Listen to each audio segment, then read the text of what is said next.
everyone. My name is Maria O'Brien, and today we are so happy to welcome you to the second annual International Women's Day Caribbean Tech Summit. This summit is being hosted by myself today and the amazing Soima, who is not just an amazing woman in tech, but she's also a recent Women Tech Makers Ambassador from the Bahamas. So, welcome, Soima. Okay, so I think we're going to get started with our intro. So today, our theme for the conference is progress, not perfection. And we urge everyone, and we as Women Tech Makers are inviting the community to explore this theme and what it means for our Caribbean peoples. Google Women Tech Makers, Google Developer Groups, and Women in Tech Caribbean, along with our regional partners in the STEAM industry, will explore what does progress in diversity, equity, and inclusion look like in the Caribbean tech space. What did it take to get us this far? And how much further do we have to go? This year will be the second installment of the International Women's Day Caribbean Tech Summit 2022, an annual event targeting the diversity and inclusion space for the Caribbean and its diaspora. The summit will celebrate and explore the theme Progress, Not Perfection, and what progress means in our Caribbean context and in the STEAM space. This year, Camille Selvon, our keynote speaker and pioneer of the STEAM industry, and I'm very happy to say one of my personal mentors, will be making a featured address alongside global leads from Google, Shah Hurley, who is the Global Innovation Culture Lead, and Dr. London Jackson, who is the Global Head of EDU Content at YouTube. The speaker roster for this year includes dynamic movers and shakers in the wellness, creative, and tech ecosystem, such as Kadia Francis from Digital Jamaica, Karina Coburn and Kayla Grant from the Inter-American Development Bank, Amanda Span from Tech Beach Retreat, Dr. Mariel Barrow from Caribbean in Transit, Dr. Sophia Mohammed, Sisu Global Wellness, and Dr. Chris Rampersad, Leads of Life, and Anya Youngchi from Wildflower, and many more.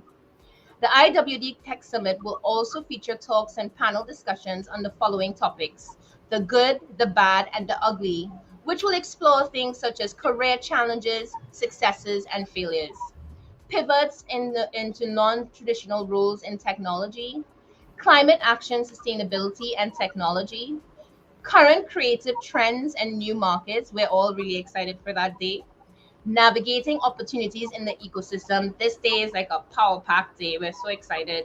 Youth leadership in Caribbean and tech, mental health and resilience, navigating our toxic workplace culture, and taking the lead, which will explore current and upcoming Caribbean based professionals, companies, projects, and initiatives. Awesome.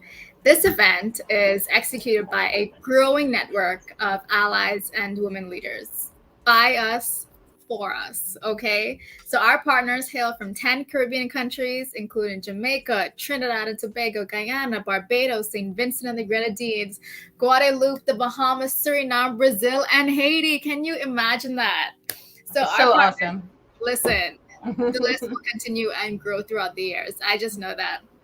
Our partners include Anime Carib, Caribbean Girls Hack, Trinidad and Tobago Animation Network, Gaming Association of Trinidad and Tobago, Caribbean in Transit, Work Eye, Island Sitters, Ramden Consultancy, Draper Startup House Caricom, We Magazine, Caribbean Media, and Design Change.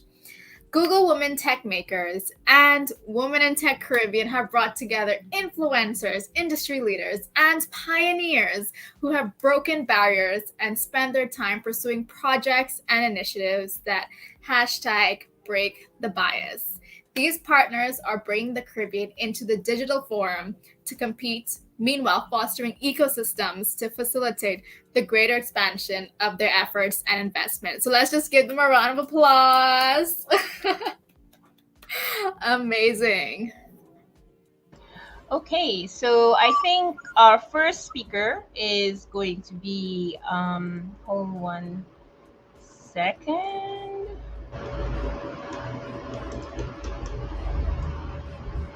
Our first address is going to come from Caitlin Morrissey, who is the program lead for Google Women Tech Makers globally.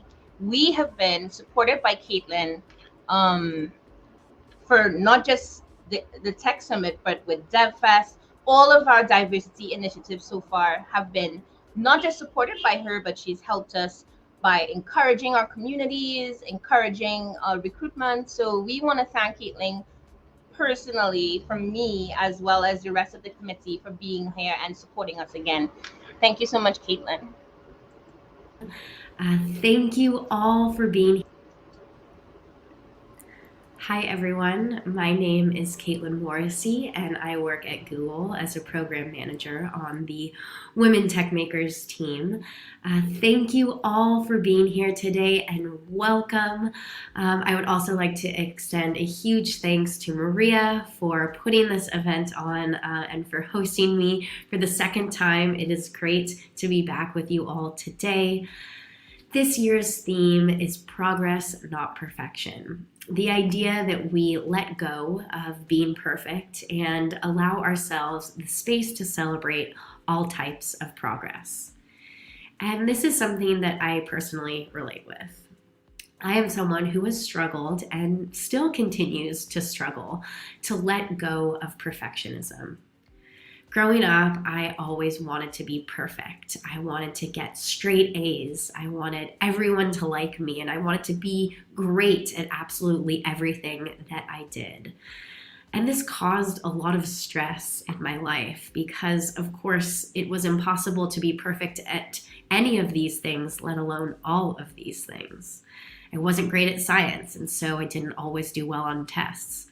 Not everyone likes me. And the first time I played piano, I sat down and played piano, I wasn't able to play Mozart. But I still strived to be perfect in all these areas and more. And I felt so disappointed and defeated when I wasn't able to achieve that ideal of perfect in my mind. And I still struggle with these feelings. I want to be great at my job. I want everyone to like me. But over time, I have gotten better at letting the idea of being perfect go because I realized it wasn't helping me. Being in a constant state of needing to be the absolute best at everything, in fact, was not the best state for me to be in, both for my mental and physical health. And as I reflected on this, I learned 3 really powerful lessons that I'd love to share with you all today. The first is that when you are laser focused on being perfect, you miss out on a lot. In striving to be the best for a lot of my life, I was always focused on the end goal, like getting an A or getting glowing reviews. And this stopped me from being able to enjoy any part of the journey that it takes to get there. So much learning happens in the time that it takes to achieve something, and so much of your life happens during this time. But when you're always focused on the end goal, on the next thing, you often don't even take time to celebrate when you achieve those goals. And even worse, you can't be present in the moment. And after all, the only thing we truly have is the moment right now. And while it is great to strive for things and hold ourselves to big and lofty goals, if that's the only thing we can see and we're put those blinders up, we lose out on so much that we could be experiencing in all of those small moments that happen along the way. The second thing I recognized is that the fear of not being perfect, the fear of failure, stops you from taking risks. I remember vividly walking into one of my first classes in college, and the professor said, "This is going to be the hardest class you ever take." Immediately, my mind started racing. What would that mean for my grade point average? How was I going to be able to get a job after graduation? My mind was racing for the rest of the class, and I didn't pay attention to anything. After the class was over, I walked straight to the administration office and dropped that class and took on a safer choice. And I look back at that moment and many moments like that where I opted for the safe route, where I decided not to do something risky. And I just feel bad. I missed out on opportunities because I was scared of what it would look like if I couldn't be perfect, if I failed. But so much of the learning happens in this space. So many new doors can be opened to you when you take on new opportunities.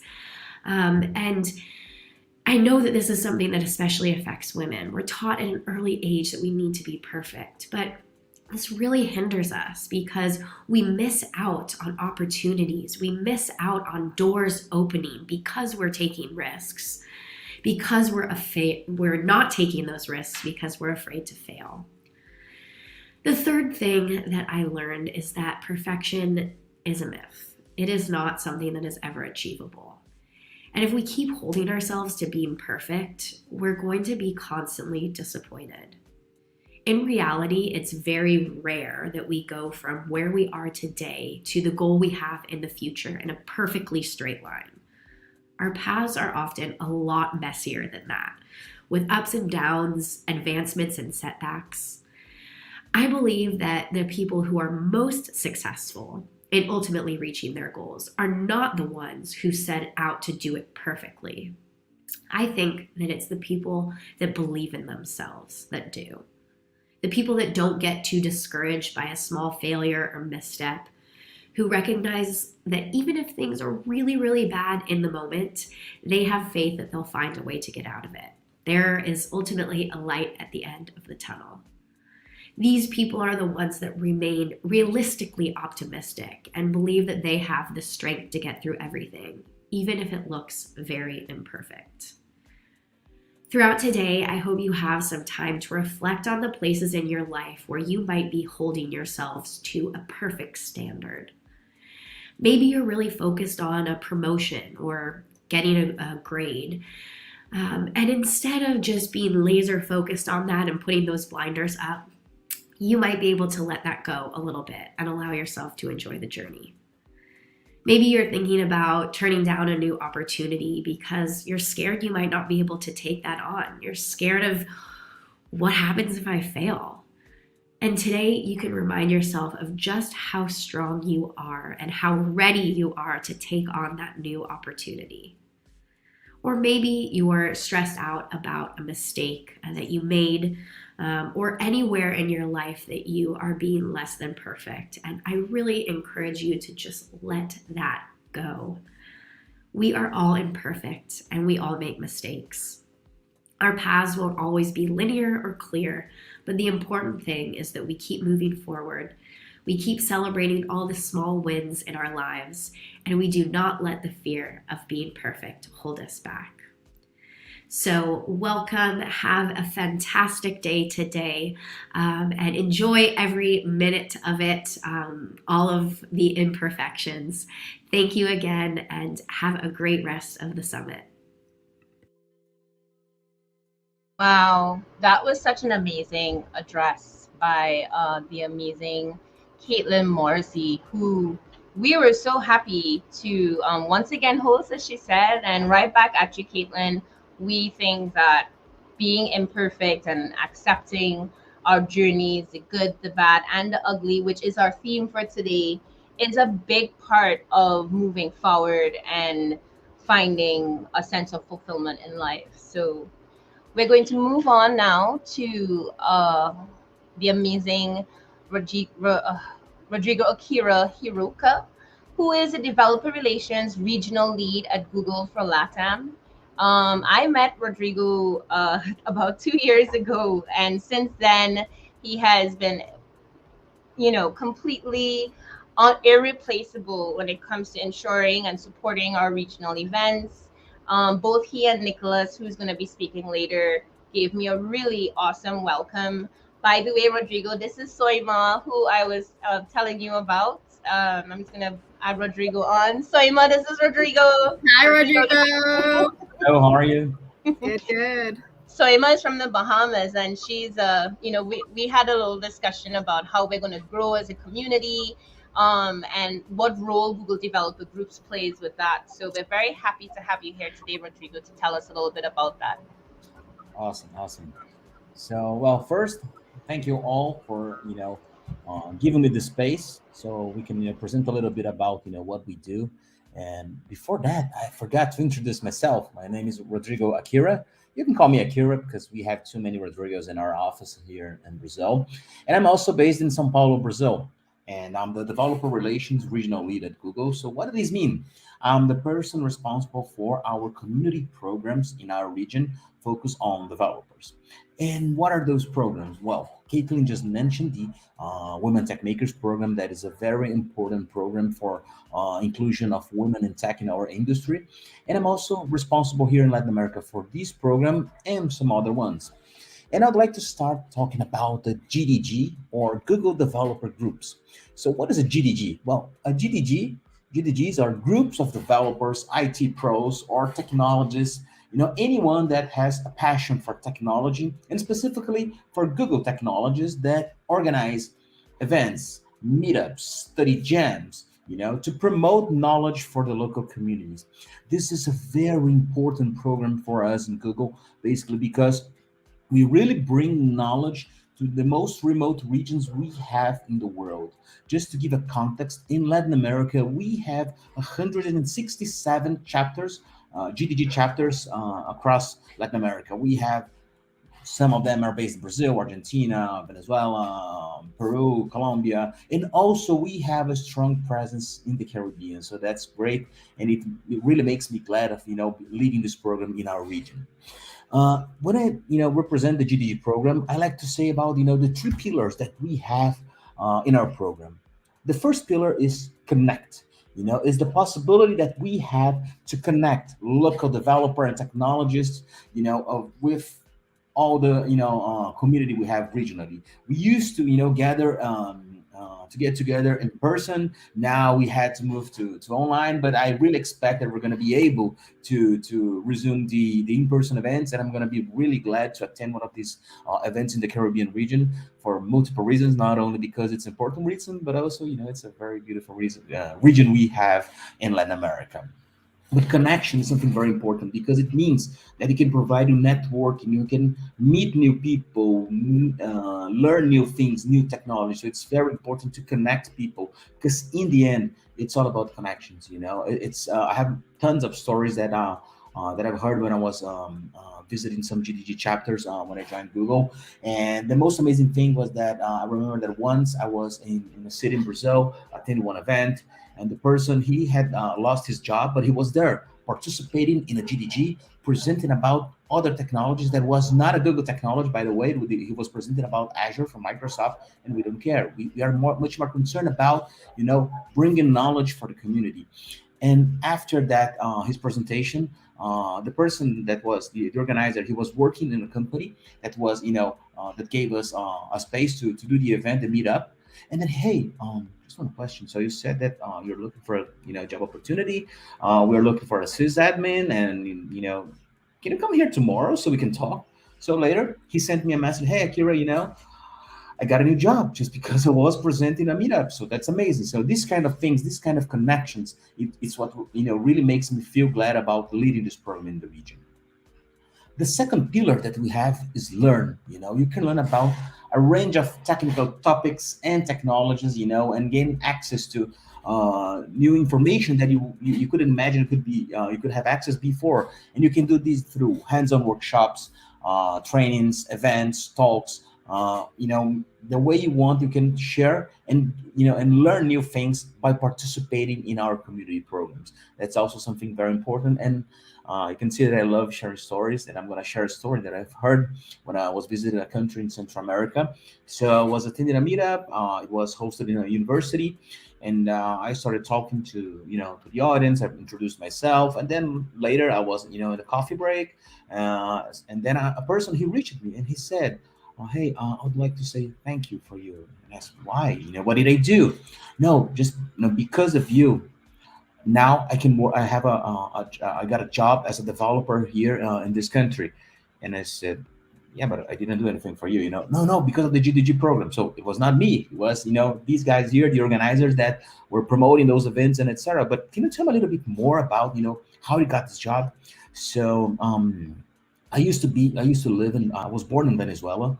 I was a math teacher there, but because of the economic situation, I had to, I tried to move to a different country, but I couldn't be a professor in a university here because my university is not valid here in this country. So, but as I have a passion for teaching, I got a job as a janitor in this university. And once I remember that I was doing my things here, and I saw this meetup happening here, and I asked, "Hey, can I join? This meetup?" And they said, "Of course you can." So he started attending our meetups in that university, and he learned how to code. Today, he's an Android developer working for a startup based in Costa Rica. So that's another story that makes me really glad to hear about learning new things, new possibilities, and also it's going to be related with the next pillar that we have on the GDG program, that is grow.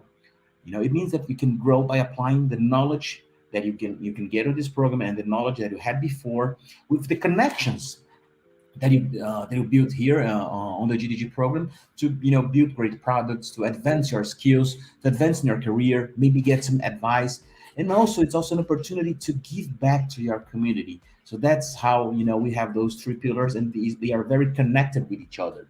So we have connect, learn, and grow. And now, when I said about connection, it is important to reinforce not only the connection within the local GDG chapter, but also across the region with no borders or other limits, including including other Google programs like Women Tech Makers that we had Caitlin presenting before, Google Developer Students Clubs, Google Developer Experts, but also with other communities formed by technology enthusiasts. We know that we have other developer groups like Flutter developer groups, Android, Angular. It doesn't matter. It is important to see you all working together, just thinking on the developer of tomorrow, as I like to say. So it's really great to see that. And also, one thing that today I can say that I'm representing Google, one of the biggest technology company in the world. By the way, one of the biggest companies in the world. And for me and for Google, it is a great pleasure to be here today, but also to see this amazing group of communities working together, just to give back what I have received in the past. And I'm really sure that the impact of what you are doing today is going to be noticed, not only noticed, but also going to be crucial for the technology development of the Caribbean region and also for the entire Latin America region. So I'd like to say thank you for all of you for organizing this event, and for those of you that are attending this event. Thank you also for your interest on our technologies, or even the interest of getting to know more about technology. So thanks a lot. Thanks, Maria. Thanks, everyone, for the space that you shared with me. Thank you so much, Rodrigo. That's such an amazing talk. And, I think I can testify to those policies, those principles that we have to connect, to learn, to grow. So thanks so much for joining us today. I'm going to hand over to Soima to introduce our next speaker. Yeah, that was a perfect segue when it comes to community and building something within the Caribbean, because our next speaker is doing just that. So I'd like to introduce Ms. Janika John, who was born and raised in St. Vincent and the Grenadines, where she first fell in love with computers and computing, okay? During her bachelor's degree at the University of West Indies, Cave Hill, she discovered her love for programming and went on to pursue a master's degree in applied computer science. Now she has been working in Brussels as a software engineer for the past 4 years, and is the founder of the Women in Tech Caribbean community. Okay, so you must be wondering, what is this Women in Tech Caribbean community? So in 2019, Janika realized that there was a need for an easy way to share opportunities, job offers, and scholarships with more Caribbean women in the tech space. And that's kind of how Women in Tech Caribbean came about. The Slack-based group now has over 180 members, y'all. That's a lot. And they meet every month to network and get to know each other better. And the group now has over 200 members, and she now co-manages it with Miss Jody Simpson. And that's not it. It doesn't end here. Janika is also a Twitter Insight developer. Amazing stuff. So she was named among the inaugural group of Twitter developer insiders. So these are technologists who have demonstrated passion and ability when it comes to the Twitter API. And they meet regularly with Twitter teams and exclusive insights on launches and product plans before they happen. So this girl is a very talented girl. Let's welcome her on the stage. Hi, and welcome to this year's International Women's Day Caribbean Tech Summit. My name is Janika John. I'm the founder of Women in Tech Caribbean, and we are super excited to be partnering on this event here this week. Events like this are super important. I can't stress that enough. I hope that you listen to the talks, but not only listen, but try to think about what action you can take based on what you hear today. The tech space is vast, and the Caribbean, even though we are small on the map, we have so much to offer. And so yeah, I hope you take advantage of this week, and also try to network, try to meet people. Your next co-founder could be attending this event here with you. So yeah, I hope you enjoy. At Women in Tech Caribbean, events like this are super important to us. We're really on a mission to connect as many Caribbean women and girls in the tech space, whether in the diaspora or at home. And so, yeah, we strongly believe that we are stronger together. The more we connect, the more power that we have, and the greater gravity that we have in this space. So, yeah, have fun, enjoy, and welcome to the event.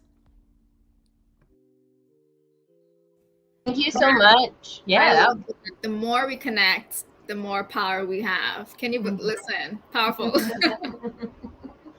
yeah, that was really great. And Janika is so inspiring. When I first met Janika, and Sherez back in the early Women in Tech Caribbean days, I was like, "What are you guys doing?" They're like, "Hey, we're starting up a community," and you're just there like, "Okay, I'm in," And I actually think that's one of my favorite quotes from Google developer groups. Was one year our hashtag was "Are you in?" Yeah, and I think we as a diversity community here in the Caribbean, and especially this community that is being represented here today, we are all in for each other. So I'm going to introduce next the person who was in for me first when it comes to Google developer groups, the amazing Nicholas Mendez. Nicholas Mendez is a computer science instructor, software consultant, and organizer of Google Developer Group's Port of Spain soul adventure that he had been on for a very long time. Passionate in all things web, he has seen success in various regional hackathons and is a decorated author on the Dev2 platform. He holds a Master's of Computer Science from UWI, teaches software engineering and web technologies, and oversees various software projects undertaken by the department. So, welcome, Nicholas. Hello. Good day, everyone. So great to see you all. So glad to be here.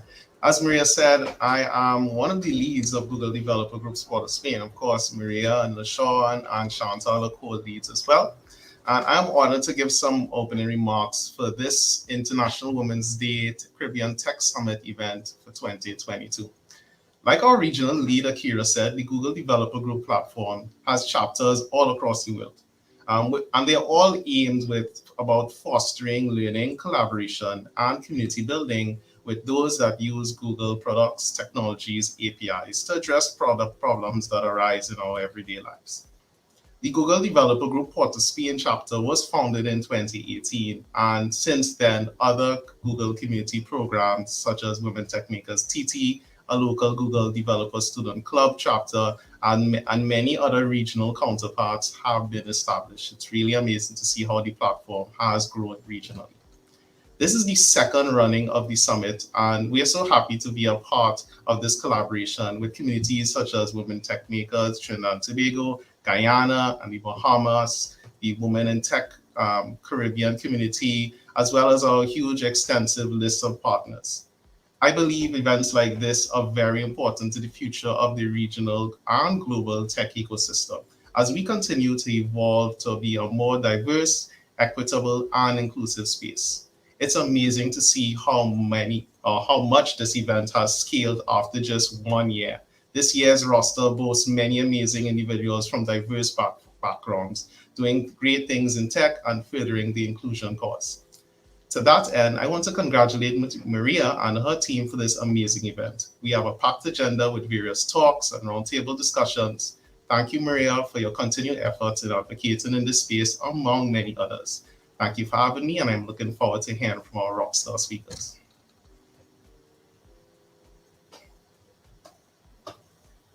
Thank you so much, Nick. That was awesome, as usual.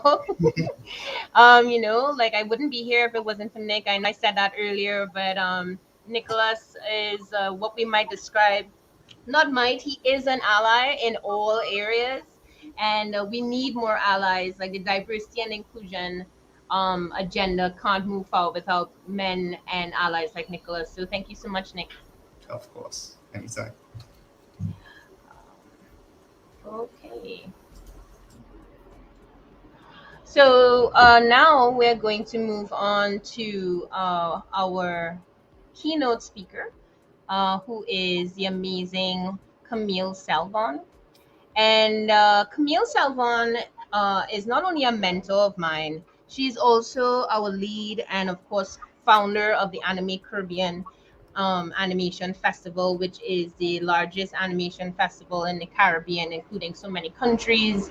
Like it really is a huge accomplishment. We just reached 20 years of Anime Carib.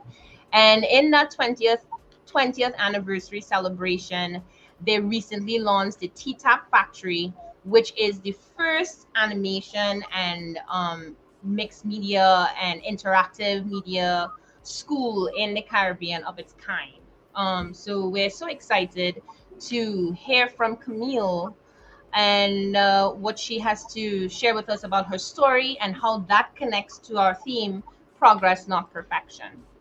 Good evening, all. What a great opportunity to share today, and what an amazing platform to speak from. I would like to extend my gratitude to Maria and the IWD team for asking me to do this. The theme, Progress, Not Perfection, is really poignant as it sort of reflects my journey as a returning resident to the Caribbean. After 10 years of living in London, I returned to Trinidad and Tobago in 2001. So, after 21 years back, what are the important lessons? For one, the Caribbean is a complicated, beautiful, eclectic space, rich in resources, overflowing with creative people and ideas, but still seeped in bureaucracy and a colonial past that still haunts our existence, and sadly really creates gaps in our development, socially, economically, and technologically. How does it do that? How does this impact our workspace?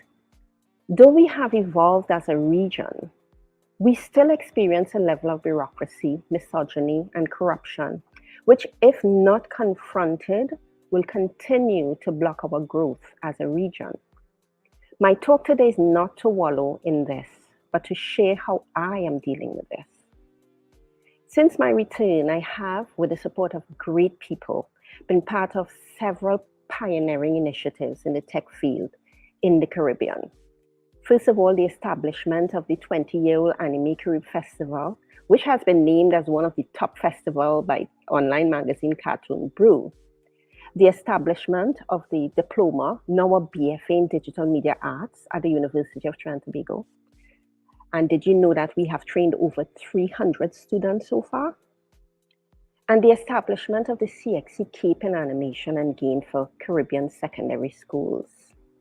And most recently, and I'm really, really proud of this, is the establishment of the Tap Factory, an IDB-funded studio aligned to the university, but designed to support small and micro enterprise in technology, and also to put our students to work immediately out of university. This would not have been possible without the support of champions under my wings. two men who made space for me at the table, Professor Michael Smith and a great mentor, Professor Kenneth Julian. I mention this because misogyny does exist, but please know that it's not really a gender thing, it's a gender mindset. Some of my greatest cheerleaders are men. To establish those pioneering projects, I experienced some of the most challenging times in my career. First of all, convincing the powers that be that art and storytelling was of value, that took me at least 10 years. Telling leaders who for decades understood that oil and gas was the only way to success, that there is something called animation and digital media that could change our landscape drastically. This was met with so much dismissal that sometimes I threw in the towel. In academia, the parameters are even more confined. The issue is one of the most critical success factors for the development of technology in the Caribbean. I commend the CXC for taking on animation, game, and digital media in the curriculum. But this will amount to naught if the many schools on the islands maintain the pedagogical approach of the past to apply to modern day learning. Also, if educators do not embrace the concept that persons learn differently, again, we will be left behind. I learn differently. I barely passed biology. Do you know why? Because I used art to do so. Illustrating the heart and labeling it was easier for me than learning the words. I still have a problem with lots of words. It is why autistic students are so successful in our program at the university, because we create a safe space for them to learn. Do you know at least 15% of our intake at the university are persons on the spectrum? Yes. So let's talk about being female in this male-dominated space called technology and the boardroom. We have to go there because this is my biggest lesson I want to share today. Not just with the women in the audience, but with the men also. A female in the boardroom is still very rare. So when you are on your own, you have to be prepared. Women have so much to bring to the table. And if this is understood, this would create so much opportunities for businesses, governments, and establishments. My experience has demonstrated that the future is really encouraging, as this concept of misogyny is not passing down too much to the younger generation. At least this is my observation. So the boardroom, how do you prepare yourself? In the past, where bureaucracy ruled, the system allowed important decisions to be made by state officials rather than by elected leaders. It is still like that in academia, government, and the boardroom. My message regarding this is to lead by example. It's not that you don't belong in the boardroom, it's that the boardroom is no longer working and it needs to make space for new minds and different methods. Bringing new methodologies to the table means that the old way is being disrupted and you are dealing with cognitive dissonance in the boardroom. The shift that is happening with technology often is not understood by those holding on to those old ideologies, and therefore fear sets in. We have to find a way to stand firm, for there's so much work to be done here in the Caribbean. I have been told many times that I'm too emotional for business. This is one of the most damaging practices for the human psyche for both men and women. Why is emotion seen as a weakness in the boardroom? My way of managing distress, and yes, it is distress, is to find the balance, the yin, the yang, the center point. I often have to say to myself, Camille, be like a tree, just blossom knowing that the universe allows it. If you are cut down, your roots will remain embedded. If your roots are pulled out, there are many more trees. This movement cannot be stopped. As we continue to be pioneers, understand that every moment is a gift. Every soul is a gift. Every incident is a gift, good or bad. Find a lesson in it all. The technology is exciting. The future is exciting. With evolution of quantum computing, nano and blockchain technology and NFTs, we cannot afford to slow down. Because if we do, we will find ourselves again catching up to the rest of the world. And we can no longer afford to accept that. The future is solid with all of you in it. Thank you so much.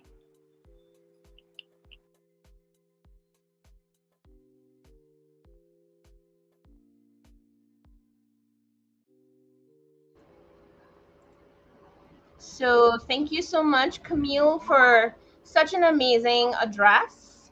I think now, Soima, if you can do me um, a favor by just getting into our next speaker, who is Dr. Sophia Mohammed. But we're having some small technical issues. So in the meantime, do you mind introducing everyone to Sophia and her amazing story, which is, I think just long enough to get us to work out these technical issues. So thank you so much, Soima. Listen, y'all are going to learn about Dr. Mohammed's life story until we get these technical issues sorted out. So, Dr. Sophia Mohammed brings her dynamic spirit to the seminar as she pioneers a wellness revolution in Trinidad and Tobago. Motivated by the overwhelming burden of ill health, escalating NCDs, and unwellness in the Caribbean, Dr. Mohammed founded SISU Global Wellness in 2018. Serving as an organizational wellness company consultancy aligned to the United Nations SDG 3, whose primary focus is creating resilient behavioral strategies to prevent NCDs, stress, and disengagement within the workforce. From the onset of the COVID-19 pandemic, Dr. Mohammed has been the sought-after change management consultant for AQ resilience and organizational wellness, and is currently leading the healthcare communications for Guardian Media Health Plus platform in print, TV, radio, and digital, and on CNC3 every Tuesday morning for the designated health segment.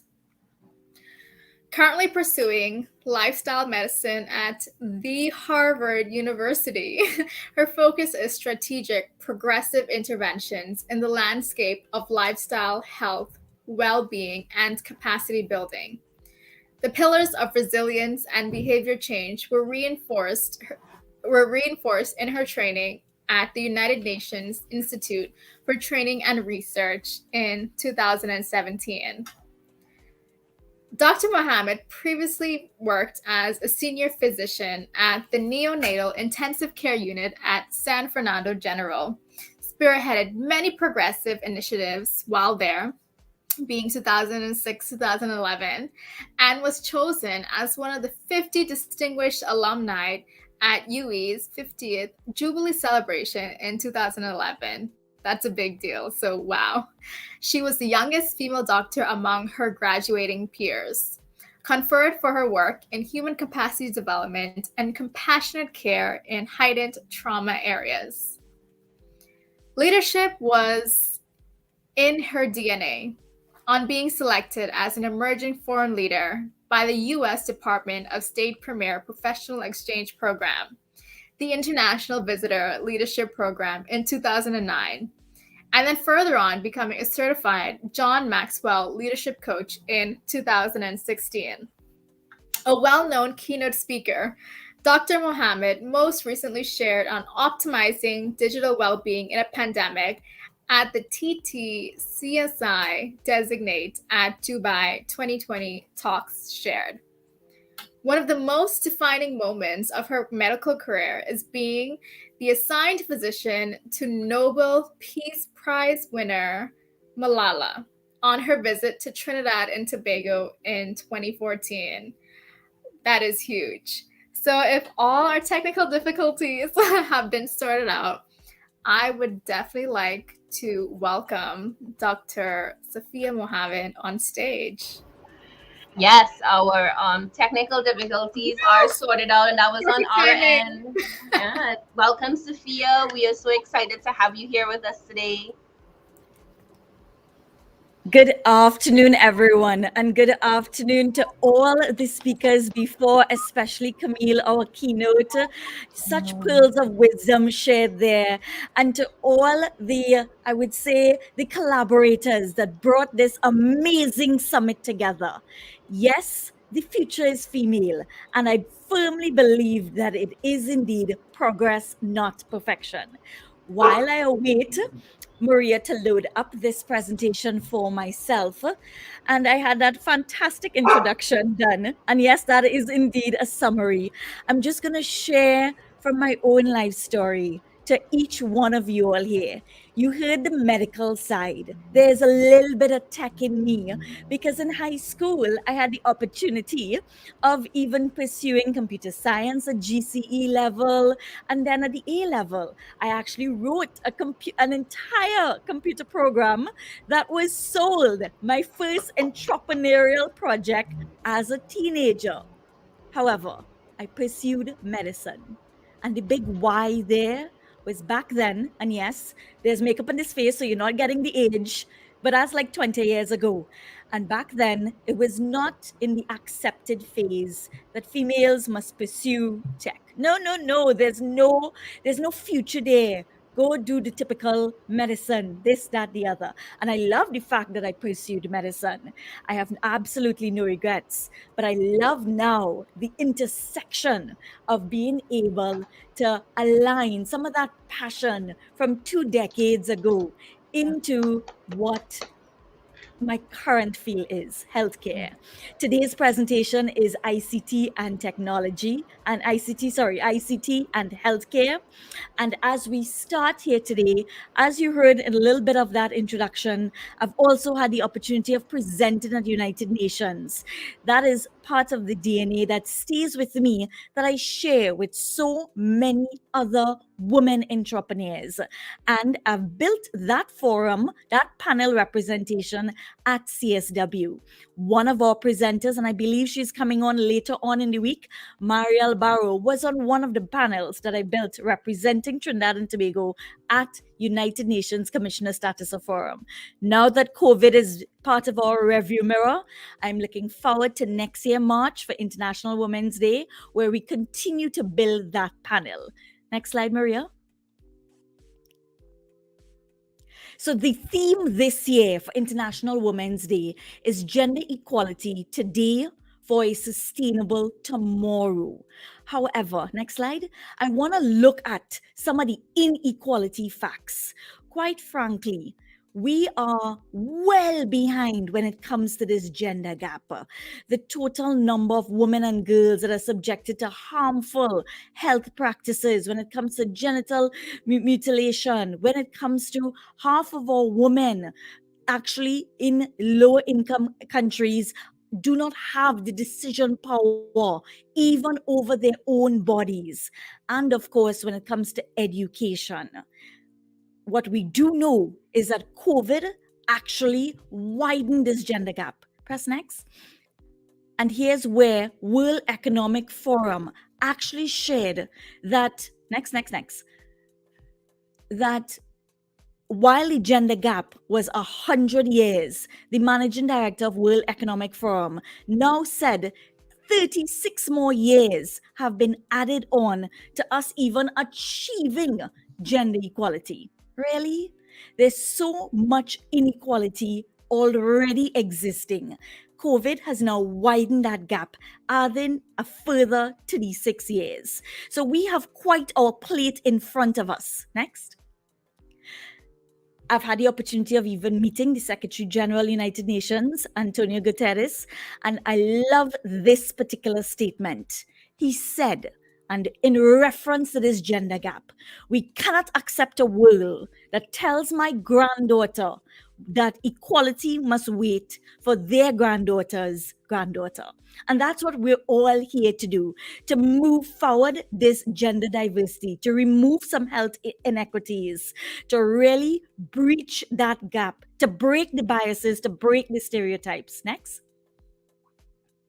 So, just a little bit in the media, as you've heard, while my roles in media now is in the women's magazine and the health magazine, it's so interesting that 6 years ago, 8 years ago, they actually featured. Next. Next.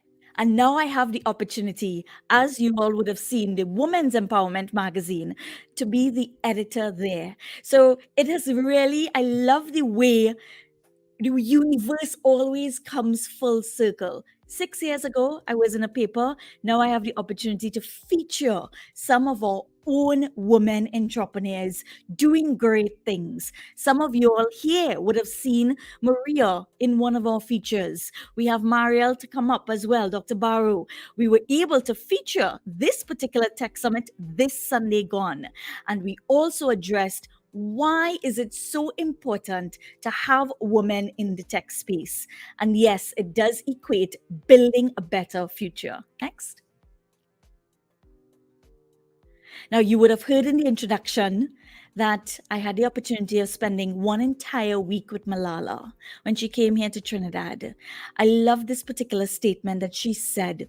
During her youth, Malala was already fighting several years for the rights of girls and education. It may not necessarily have been technology and ICT or digital health, but it certainly was for the education of young girls in particular. We have the opportunity here to continue that fight. And why that speaks so loudly to me is because she was able to channel her voice at such a young age. I saw this magnificent, phenomenal young girl because when she came to Trinidad, she was not yet a Nobel Peace Prize winner. This was, yes, in 2014, but just before she won the Nobel Peace Prize winner. I'm not too sure if you all know that a star has indeed been named after her within the whole digital space, within the whole technology space, sorry. And it was indeed to acknowledge her movement in science and technology. That star is actually called 316201 Malala. So, yes, there are indeed ways we can not only find our voice, but create a world with equality and equity for our young girls. That's just a few pictures when she was here. We just passed, we're in the month of Ramadan. She was actually here for the month of Ramadan and shared Eid Day with us as well. Next. Now, this line, it might be a little bit controversial, but it's said by a male, and I want you to think about it carefully. I think women are foolish to pretend that they're equal to men because they are far superior and always have been. It's said by William Golding. He is indeed a British poet and philosopher. He says, whatever you give a woman, she'll make it greater. You give her sperm, she'll give you a baby. You give her a house, she'll give you a home. You give her groceries, she'll make a meal. If you give her a smile, she'll give you a heart. She multiplies and enlarges what is given to her. So yes, this is a line I hold very closely, especially as we attempt to break these biases and stereotypes. Next. So we're going to jump straight into this conversation on ICT, information, communication technology, and healthcare, and then digital healthcare on the whole. The future of healthcare is transforming in front of our eyes. There are advances in digital healthcare and technologies like artificial intelligence, VR, AR, 3D printing, robotics, and nanotechnology. All of that history lane was to remind us that we are just as capable, and it is indeed in our hands. ICT has enhanced the quality of care, increasing the patient security, data protection, and reducing a lot of overheads. Accessibility to information has also improved using ICT. Next. This, you may not see all of the information on it, but it's just about showing how data itself has brought great insights into saving lives. There are more than 4.9 million persons worldwide sharing information when they enter an hospital system. And if this data is not well managed, and yes, in Trinidad and Tobago, we still have the record system, and not everything is technologically advanced or technologically recorded. So we do have quite some gaps in our healthcare when it comes to big data. Next. So ICT, there are indeed about 5 main streams: health and education, which is where I put a lot of focus on. As the introduction shared, I'm doing a certification in lifestyle medicine at Harvard, and they put a lot of emphasis on education, on preventative medicine rather than reactive medicine. And it aligns perfectly because I came from an ICU background and decided, there was much more I needed to do, and I needed to be able to utilize these potentials and focus on purpose and passion. And really, education, ICT, is a means of switching that paradigm. Yes, there's a lot we can do when it comes to hospital management, research, data management. And we're going to briefly touch on artificial intelligence and nanotechnology. Next. So this is healthcare in the digital era. We actually have a very savvy world when it comes to those who engage on social media, who likes to be informed. Everyone will know Dr. Google. And yes, we have some speakers here from Google, but we know patients like to check in with Google and WebMD before they come to the doctor. There are goods and bad to that. I actually like my patient well knowledgeable. Hippocrates, the father of medicine, said, the greatest medicine of all is to teach people how not to need it. So if we're able to use our digital health and use digital technology to better enable the health of our patients, then their outcomes will be so much better. Next.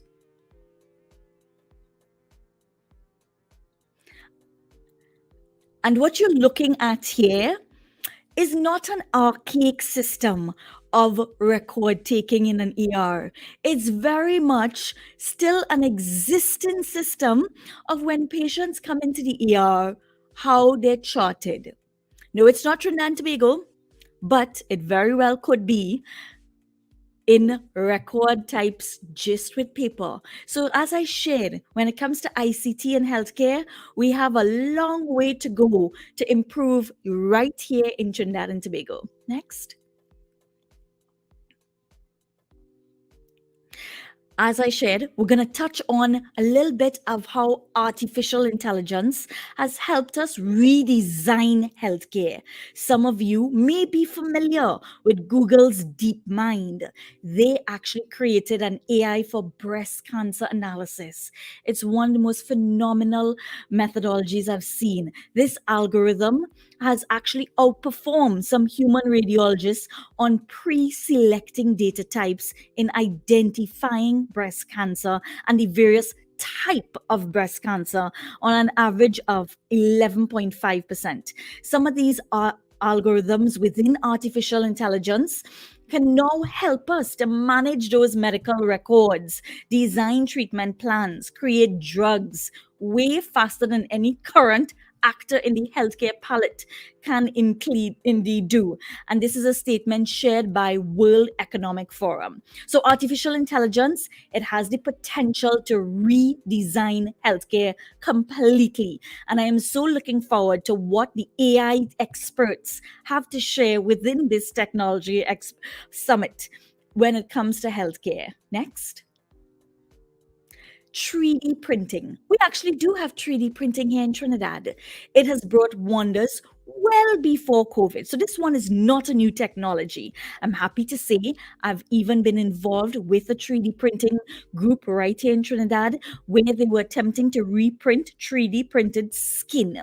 That's something that has been used when it comes to those who need to produce prosthetics. They've even been all across the world, especially in New York.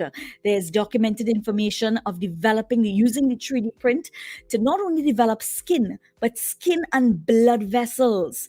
And they use these skin grafts for burn victims.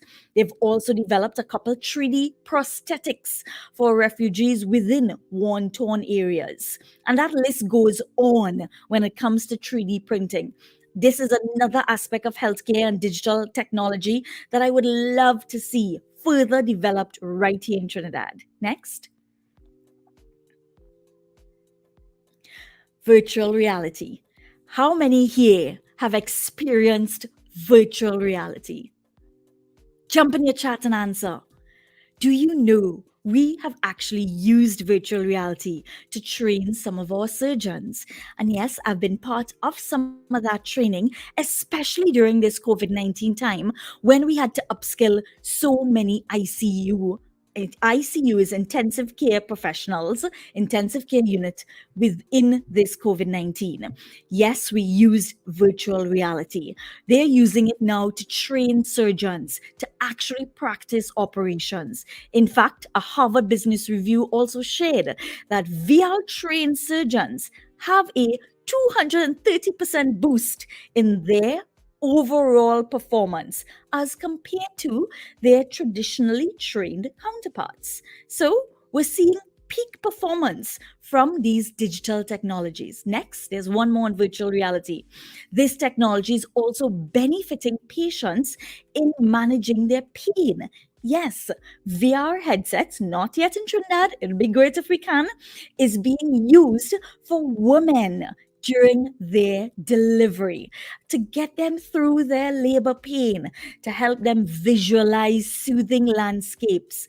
It's also being used for post-surgical care where there's a high intensity of pain from GI to cardiovascular to neurological. In 2019, there was a pilot study that showed patients undergoing surgery and how the VR experience reduced their overall pain and anxiety. How ultra cool if we can bring more of this technology to Trinidad. Next. Nanotechnology. So we're living on the dawn of nanomedicine. They're nanoparticles, small nano devices that can operate as a precise drug delivery system when it comes to cancer management. COVID was not one of the reasons why this was magnified or amplified, because this research stemmed way back till 2014, where there was development of small smart pills called PillCam, already in use for colon cancer non-invasive treatment in patient-friendly way. And yes, it actually swims through all of the body fluids, identifying these almost like small microbots. Now, this might be a little scary for some. They're wondering how much of digital healthcare, how much of robots is going to take over our healthcare. We are indeed finding that balance, that healthy balance with nanotechnology, with AI, with our healthcare future. Let's move forward. Next. And the best part of digital health, which I think most of us may utilize, is the healthcare trackers and wearables. The future of medicine and healthcare are closely connected when it comes to empowering our patients to take care of their own health through various technologies, from health trackers, wearables, sensors. These are all phenomenal health devices. Some of you all, I'm sure, already use your Fitbit. I personally love the Fitbit Ionic, and that actually helps me monitor my sleep. And when it comes to sleep, we all know how sleep deprived all doctors are, or probably just about all professionals. So these health trackers is definitely another way the future of healthcare is going.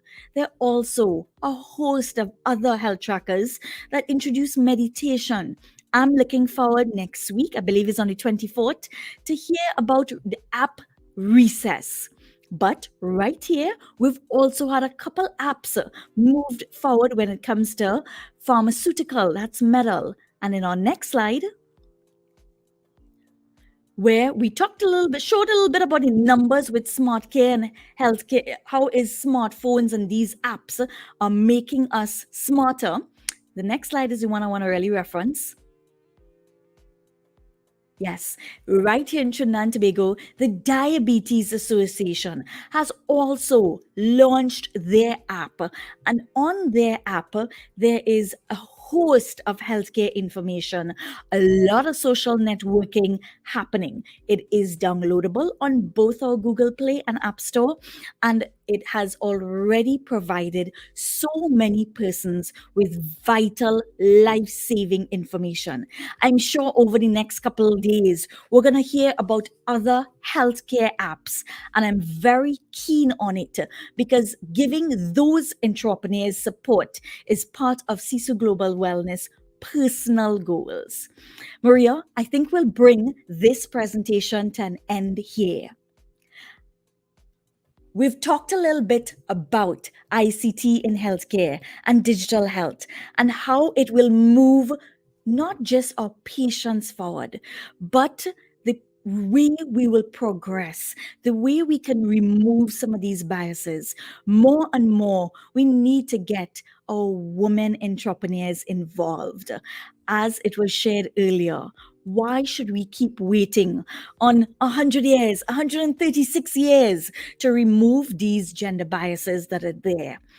Those who know my path has known how many different women entrepreneurs I've supported along the way and how many we will continue to support. While we started this presentation on ICT, which is Information and Communication Technology, I want to leave you with another acronym when it comes to ICT. In developing any journey, in focusing on your purpose, your passion, I want you to also focus on your impact. Not so much on the income, but on the impact of what you will be achieving in working all together. And that brings me to the C, collaborating.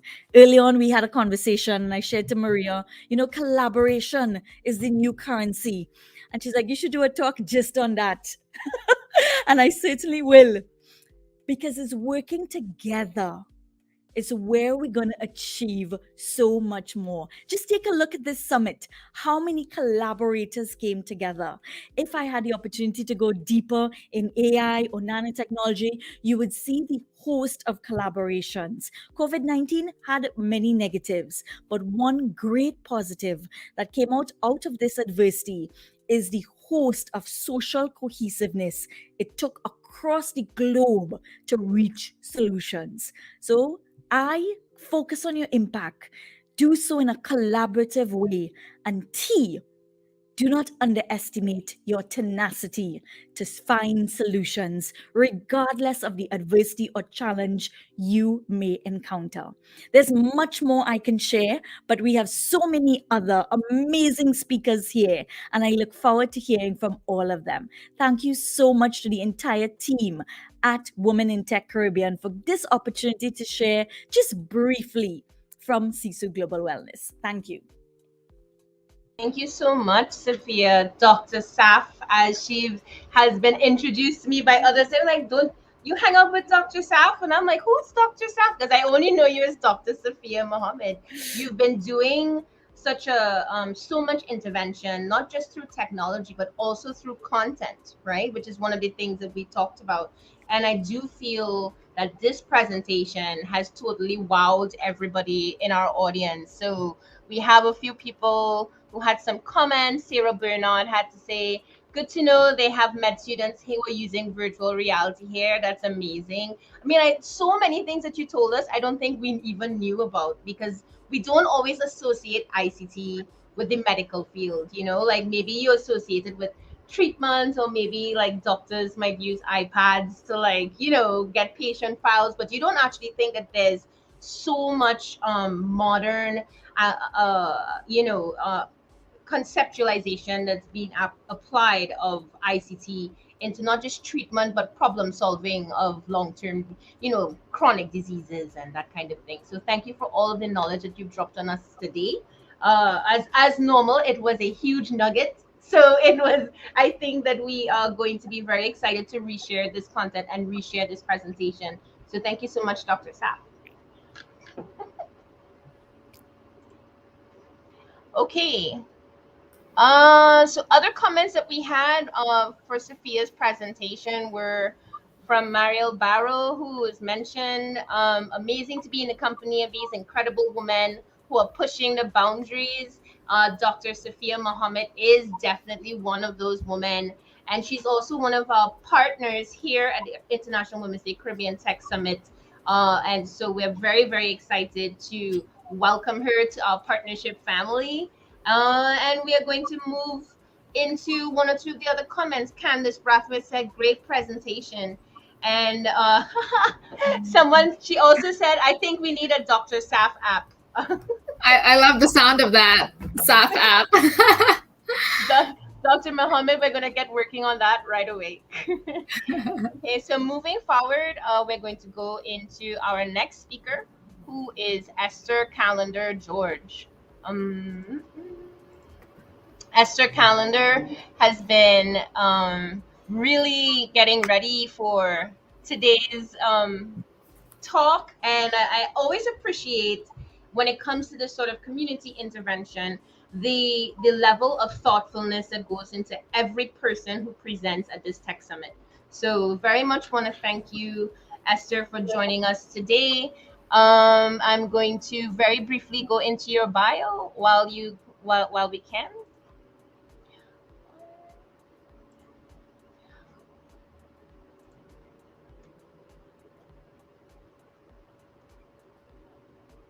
Okay, guys. So Esther Calendar George is a passionate leader and information security enthusiast who is passionate about cybersecurity, cyber safety, and is currently the manager of enterprise IT risk and security at a top regional insurance firm in the Caribbean, which is Guardian Group.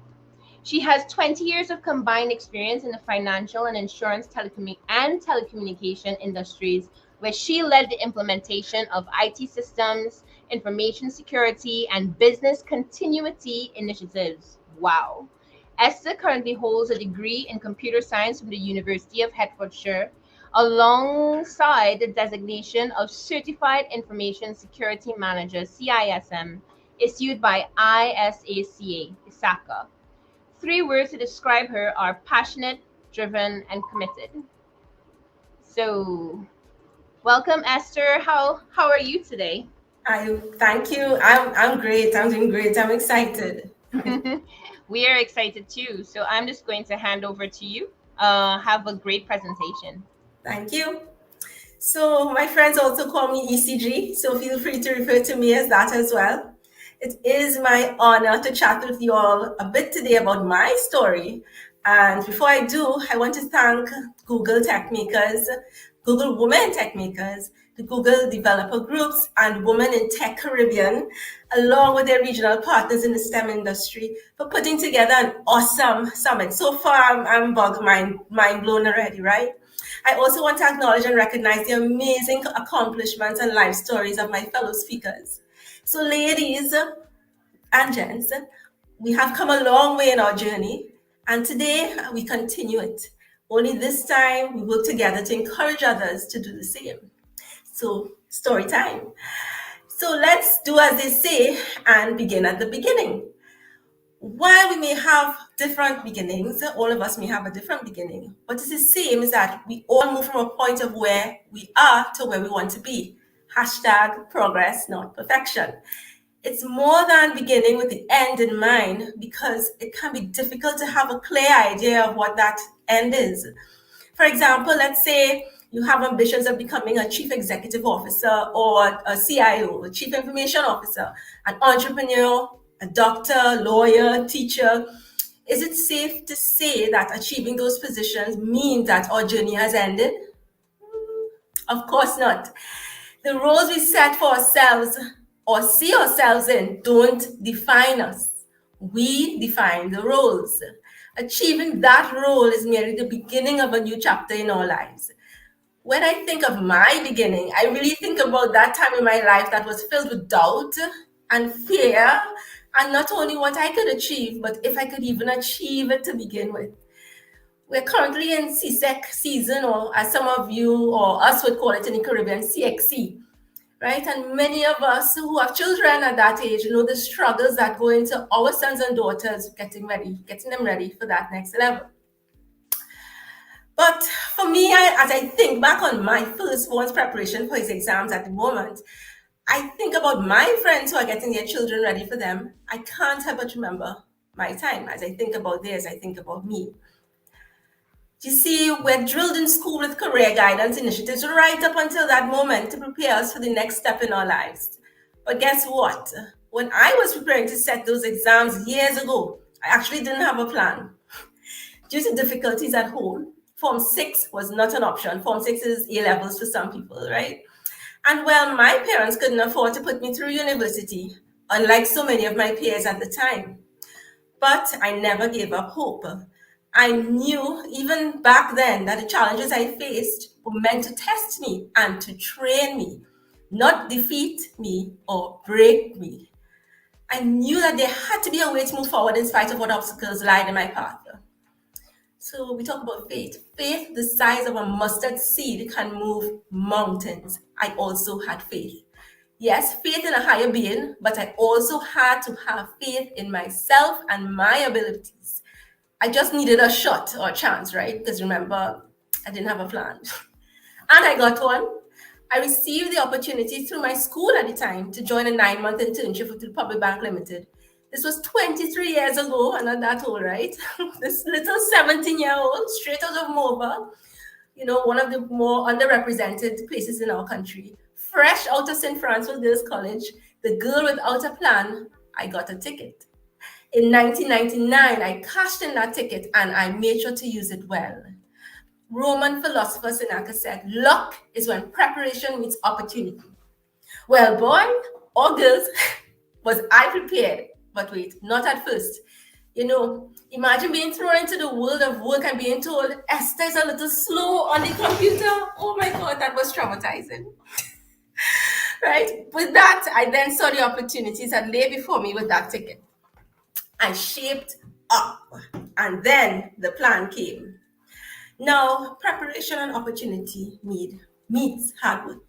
For the next 8 years, I worked my way through the ranks, seizing every single opportunity I could to improve myself.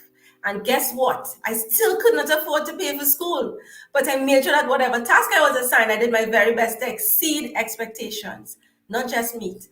My work was my qualification. My efforts became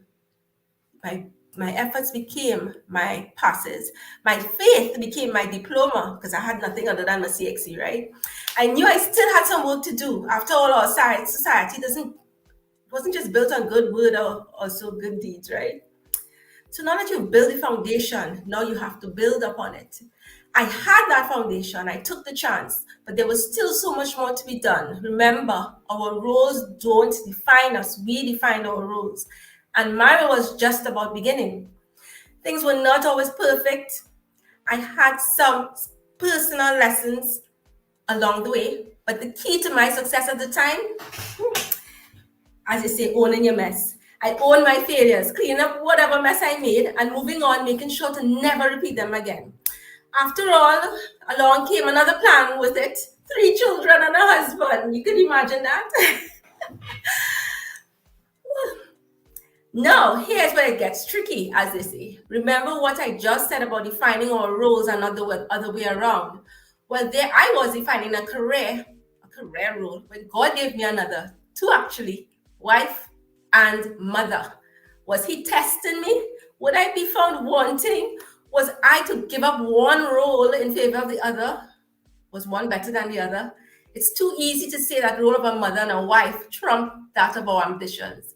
But if you take anything away from our chat today, please let it be this. We are always in a position to do more, to take the little we have and turn them into more.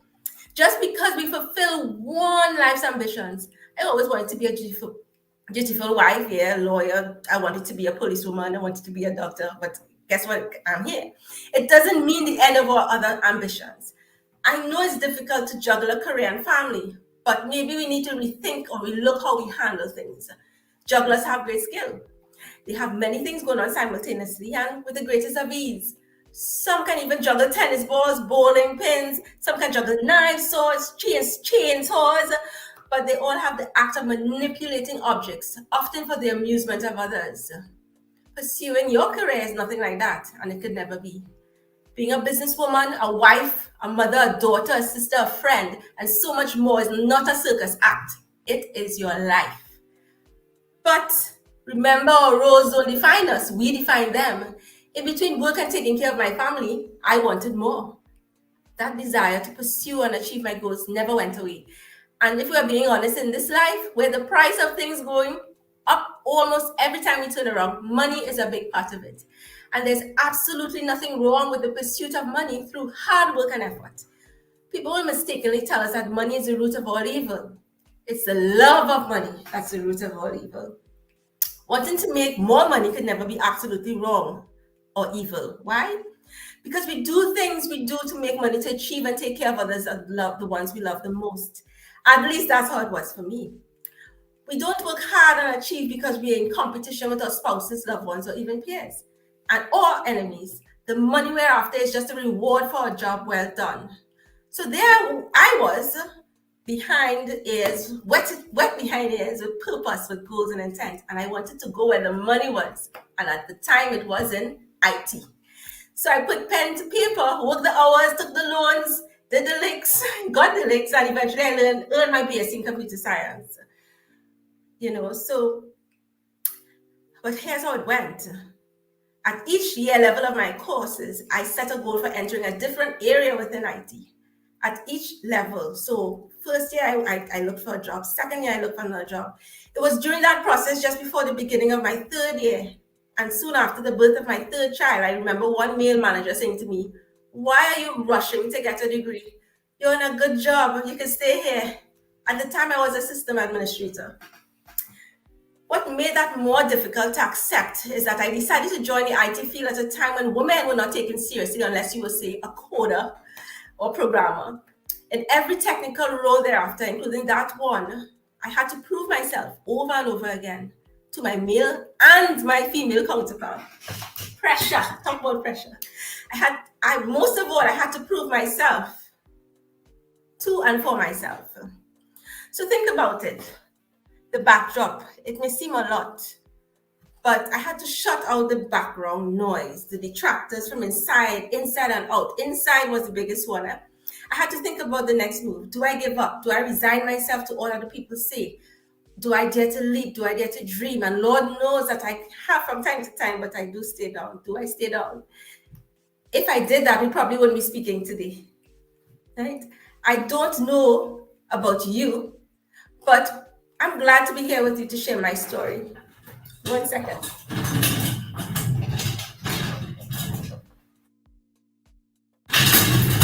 Technology, right? I'm here to share my story. So after thinking about how my present and my future, I said, enough is enough. After all the talking and, the naysayers, I said, enough is enough. I need to use some of my life skills and adapt it. I gave it the proverbial 110%. I let my work speak for itself. I also looked at my attitude. And that is the major point in my talk today, having the right attitude. When that manager questioned why I wanted to achieve more, I could have gotten an attitude and like we say, I could have gotten enraged and made us think about it. I could have told him in Trini language, to take his thoughts and carefully put them somewhere. However, worse yet, I could have let his words break my spirit. I could have given up that dream right there and then. I mean, he wasn't wrong, or was he? I had a family to take care of and a husband who was in a good position at the time. He could do the heavy lifting and I could support as necessary. But who said that I couldn't achieve my goals and still do the heavy lifting alongside my husband and support our family as necessary? He didn't say that, and my husband never said that. No one except one person had that thought in their head, and that was me. If I had talked myself out of my path, I would have gone places where I had no business or intent on going to. I guess it's easy to look back on your life and what you've overcome and said, you know what, I achieved so much. Why I need to keep going? The same place inside us where those questions arise is the same place that supplies the answer. We just have to listen for it. It might be hard because doubt rings so much louder than faith, but that's okay. Quiet the mind and spirit and think. Trust me, it's worth it, always. It was a huge attitude shift, yes, but a challenge I accepted. And if I must say so myself, I continue to successfully navigate. You see, I encountered more of those managers along the way. One even announcing, "You're not technical." But this time, self-doubt was non-existent. I simply continued onwards and successfully implemented that system and project at the time, and with a smile. Not bad for a girl who was slow on the computer, right? I've also learned a few non-technical skills over the past 23 years that help make that navigation a lot smoother. The key ones being the ability to relate to others, how and when to exercise patience when things don't go our way. We own way bad sometimes, right? Being flexible, keeping an open mind, and having a great sense of humor, and having a bad mind mentality to succeed. That bad mind is key. These are some essential skills all of us need to successfully navigate our current transformation season. Why? Because at the center of this transformation season is not the technology, it's you and me. We're seeing a transformation of diversity and inclusion taking place in the STEM industry. Women are shakers and movers. We are creating our tables where there is none. My path may have seemed like the carriage before the horse scenario, but only us can determine how our story ends. For those of you in tech or wanting to get into tech, I have a few words of advice. One, just do it. It can be as simple as an entry-level service desk job. I went through a catalog of all IT jobs in my company at the time, and I selected which ones I wanted, and I went for it. It led me straight into information security and cybersecurity, as I am in now. Chart your own course. Two, know the business of the field or IT field you're in. We just heard about the health industry. We are enablers. We must know our stuff and remain relevant, and we must never stop learning. Find a mentor. That's number three. Male or female. Mine was and is actually a male. And guess what? I'm not even sure he knows he's my mentor. But you don't have to act or think like a man, right? Just learn them. Join women support groups. That's number four.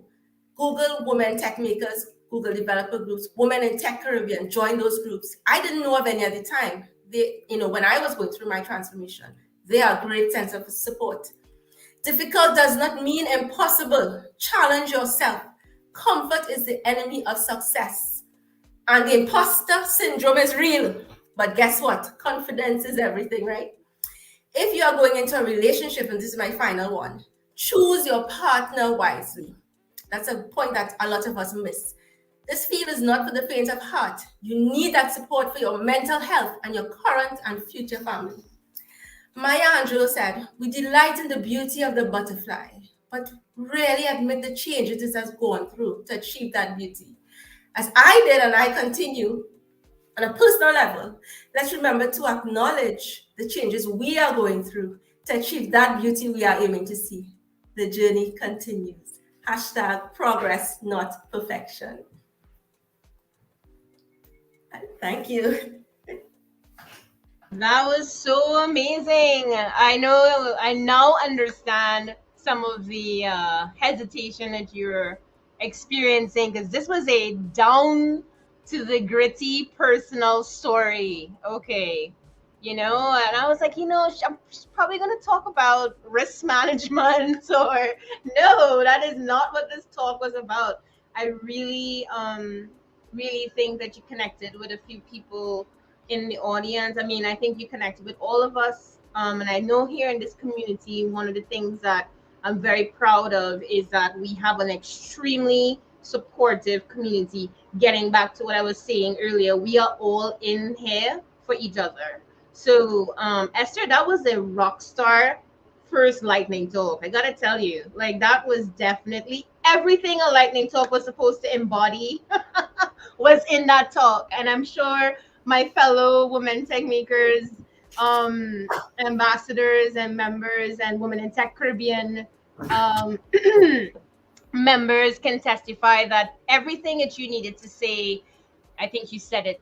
And more importantly, you had some really valuable advice for other women breaking through in the tech field, which is advice that we also give, which is, to find a mentor, And it even connects to with some of what Sophia was saying earlier, some of the importance of networking, and that that level of connection and networking is an important part of how we build, according to you, where we build tables where there are none, right? I love that quote, because taking a seat at the table is probably something that I myself, as a woman techpreneur, has been, I have been dealing with that, trying to understand where's my seat.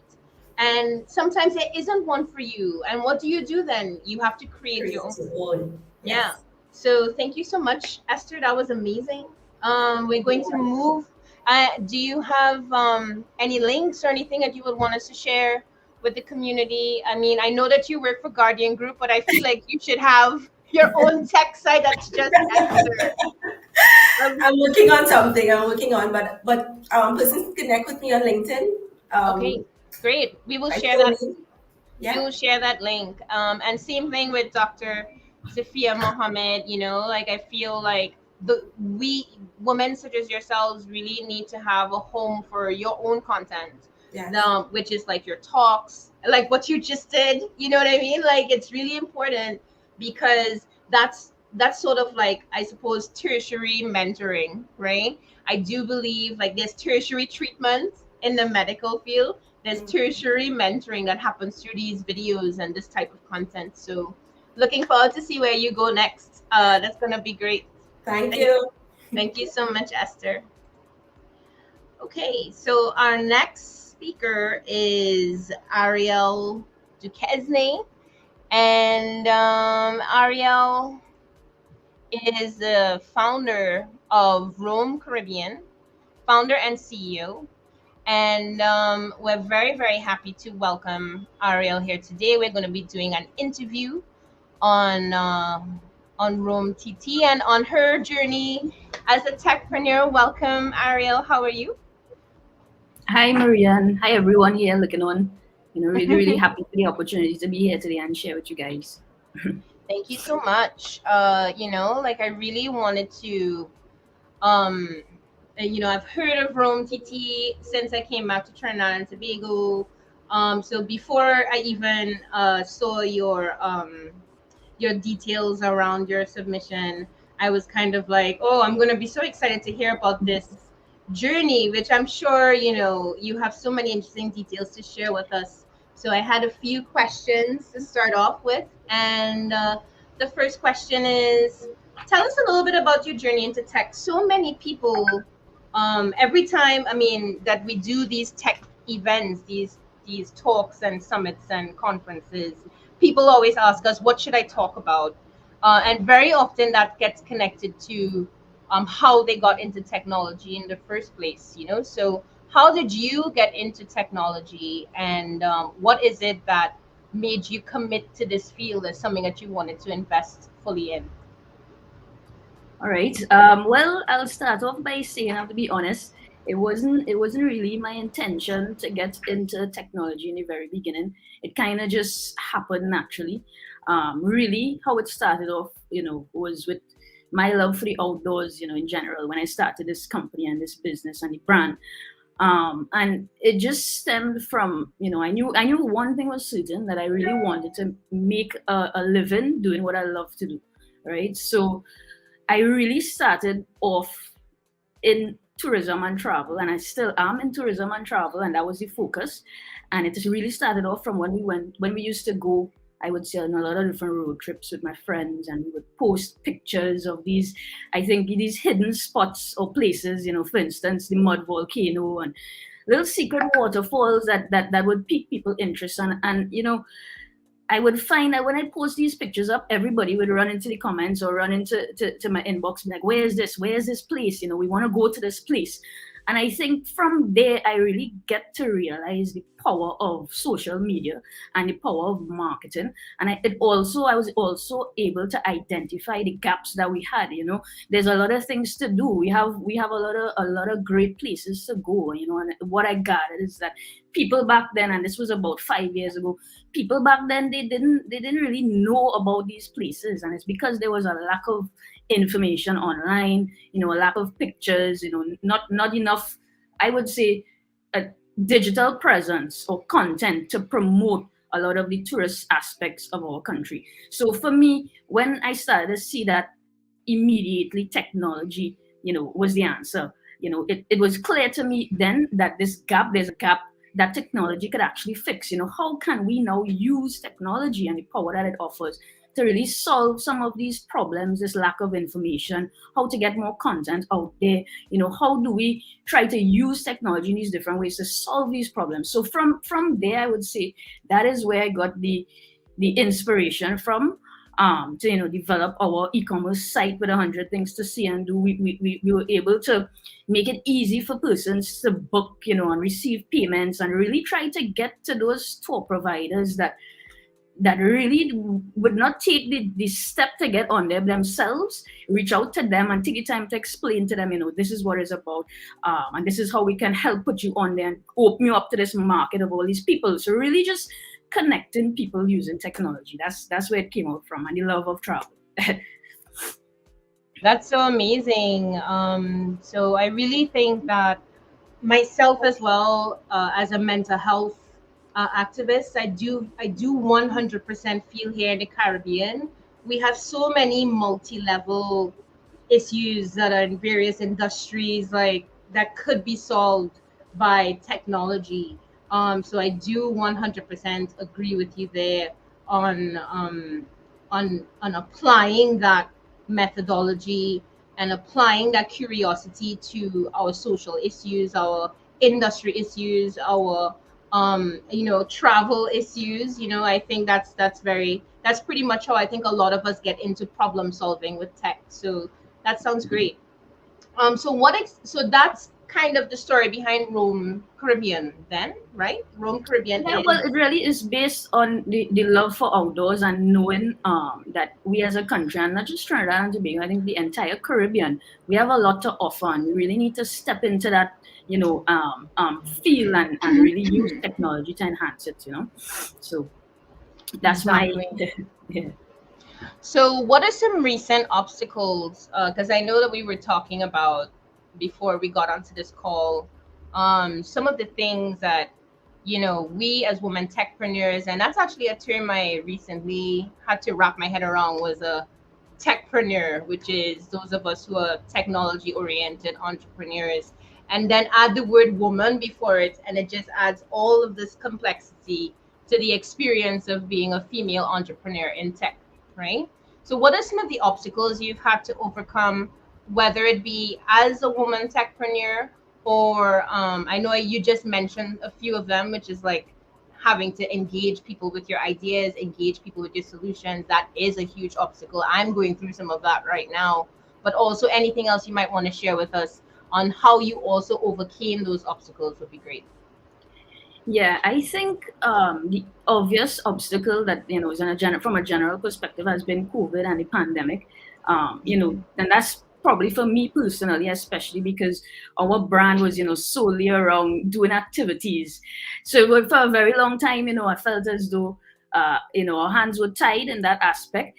But at the end of the day, I think you kind of we pivoted well in terms of putting plans in place for the future and really changing things up. We got a chance to take a step back and really focus on a bigger picture and a bigger vision.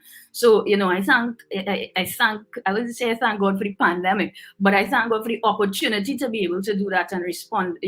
Using technology to really pave the way forward. Because out of all of that, what we've realized is that people are now inclined to technology a lot more. We are now so more connected, and you're seeing a shift in the industry, where people are now welcoming IT with open arms. They're welcoming all these new digital solutions.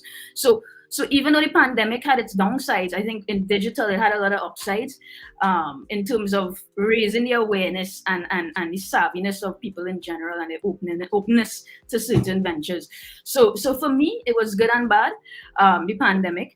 And when it comes to women in particular and challenges that I have faced as a woman, I would have to say, the culture is not as toxic as we may try to, or well, from my personal experience at least, I don't think it is as toxic as um appear to be, because at the end of the day, my experiences, you know, for the most part, have been pretty pleasant. But there are a lot of unspoken things, I would say, a lot of unspoken things or opportunities that are missed, that I observe, little moments in between, where I don't feel as though I'm trusted as though I should be, to be given certain Yeah. opportunities over others. And I think that in those moments, there's small moments, but over time, throughout the years, I think that is what adds up to that overall feeling of, unfairness. So, in that, I don't know if that answers the question, but that is how it has, Yeah. the challenges over time as a woman dealing with those sort of things, the lack of opportunities, the not giving it trust. Sometimes, simple things like you might say something and then 2 minutes later someone else says it, but then suddenly it's acknowledged. Those little moments, are little reminders of the challenges that we have to deal with. But what I'd say is that this, as a woman, as we continue to deal with these challenges in the right way and the narrative starts to shift, you'll find that we will be able to rise above it a lot faster and come out of it a lot stronger and more successful, quite frankly, because we have had to deal with that, over time. Yeah. So I guess that rolls into the next, point. My advice would be more or less to keep at it, keep shining, even in these little moments, have your patience and have your, you know, you keep it together, you keep your screws together sometimes when you're dealing with certain things. And that, I think that will go a long way in the end as the narrative starts to shift. Definitely. And what I love about what you just brought up is trust. I do think that that's something that all women in tech can relate to, is those awkward conversations that where you have to sort of explain yourself in a way that your male counterparts are not being asked to explain themselves. Very often it also leads to some of the imposter syndrome that is a term that gets thrown around a lot. But I think in particular in the tech industry, or the STEAM industry in its entirety, women are very often, it's just like the whole Mary Curie story. You know what I mean? Like, you kind of tell yourself, I'm not going to get credit for the work that I do if I don't fight this like it's a fight. So it is that lack of trust, that experience of. And something else that you said I felt was really important was the accumulation of those experiences over a period of time is what leads to the sense of unfairness. I do think that some of us do have different experiences than others. I love the fact that you said it, like, that's not necessarily as toxic as others may seem. But I do think that one thing that we can all agree on is a sense of unfairness that seems to be prevalent, sort of like, you can't see it and touch it, but you can definitely You can feel it sometimes. yeah, you can feel it. It's like you're in a Yeah. current. You're in a current, and you're like, why am I not moving forward? Why am I Yeah. not Yeah. pushing through Exactly. this veil that is there? And Yeah. that is a very frustrating experience. And I think I can speak to all of our friends on the committee, all of our partners on the committee. We actually had a recent conversation about this, where it's so shocking, no matter how high up you go on the ladder, that you encounter this veil, and you have to either tear through it, or you walk away from it, or you develop mechanisms for getting through it. And I do think that that leads us perfectly to the next question. Well, actually, I'm going to go with the last question first, because I feel like that's connected to this, which is, how do you cope with the stress of being a woman techpreneur? I know you talked about pushing through, but I mean, what are your personal tools for coping with stress and pushing through those things? Well, in terms of generally speaking, my personal go-to will always be the beach, and always be, I have set up precedent that I try to stick to, and that is, work really hard from Monday to Friday, and then Saturday to Sunday. I lock off the phone, which is probably why it didn't get me over the Easter weekend. But yes, so I try to keep that in order to, generally manage the stress levels. Remember what I really love and why I'm doing what I love every weekend. It doesn't always work out that way, but we try, right?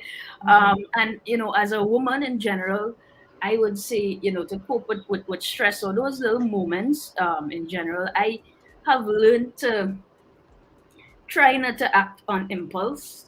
That for me, to cope with certain scenarios and stress levels or stressful situations in general, try to have your patience. I try to remain calm and always try to persevere through, without exploding and that kind of stuff. And that is how, I will say, if you don't feel good about something, always wait a couple days before you say it. And I think as women, we struggle sometimes to keep our emotions in check. And I know they say it, but naturally we do it. So for me, I have to always take a step back and try to take a light heart in the moment, to many situations. And then afterwards, if I still feel the way I feel, then I say what I have to say. So for me, that is how I deal with stressful situations and scenarios being a woman.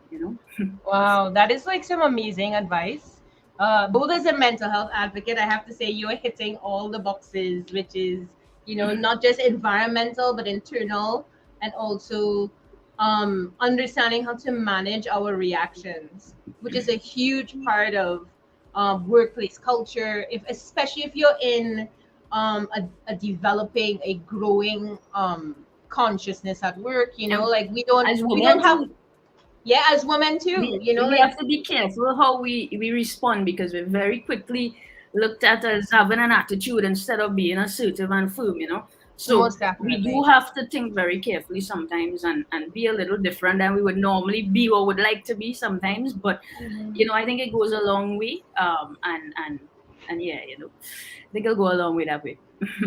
Agreed. I also think that it's one of those things, especially with some of our Caribbean spiciness as Yeah. Caribbean woman, like I do think one of the lessons that I have had to learn is to wait a few days.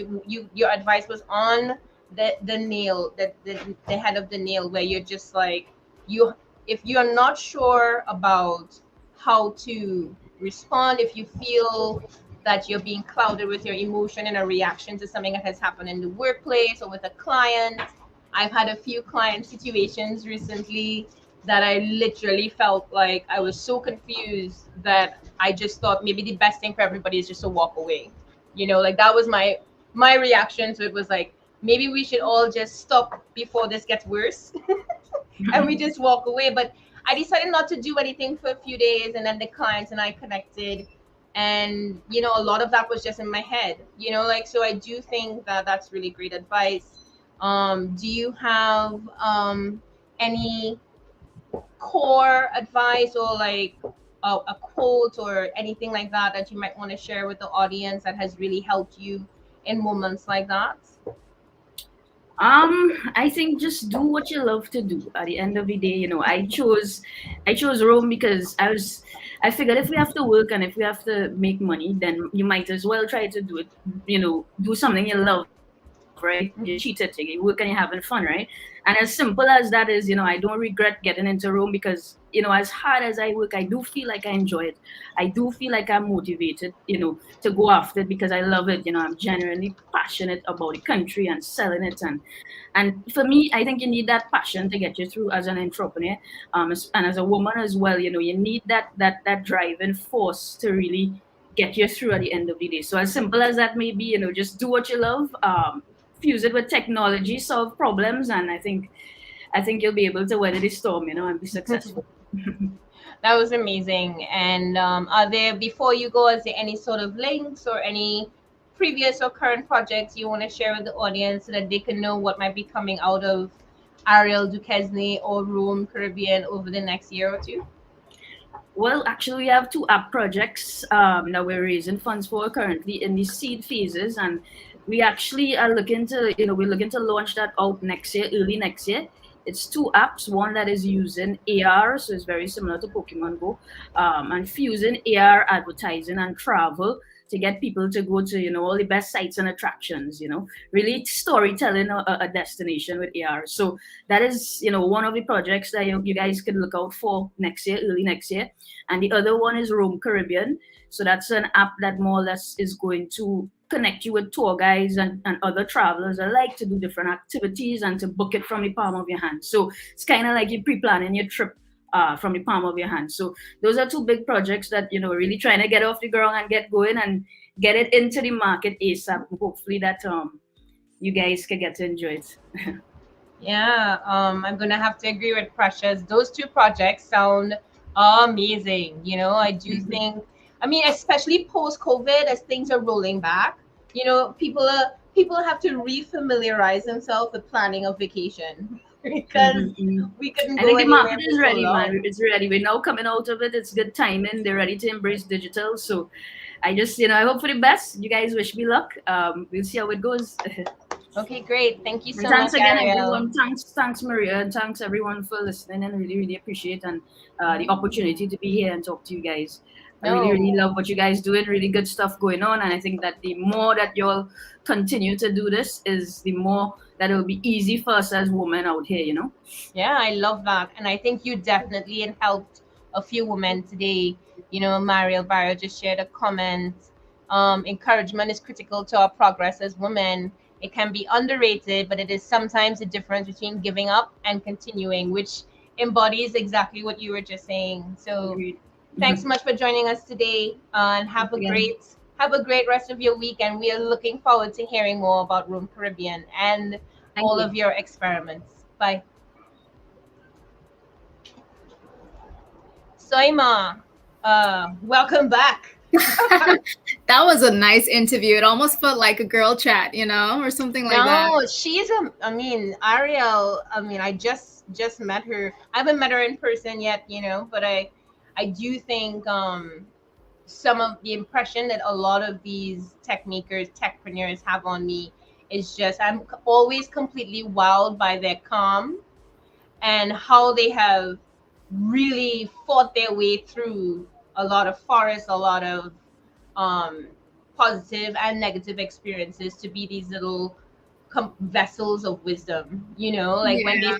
when they speak with such complete clarity that I'm like, that's where I want to get. I want to get to that place where, like, the wisdom is so inherent in me that I can mentor someone else effectively. I can really, tell them this is how you should deal with that. And sometimes that's not a finished cycle, like you have to keep learning, and I Yeah, think it's a likely lifelong process, right, to learn all the time. And it's, for me, especially as a young engineer, a woman in tech, it's so, so, so, so good hearing, Ariel, Esther, all of these awesome ladies really breaking into a space that yeah. is different, I guess. So it's super inspiring for me, and I really hope that it's inspiring for other people as well.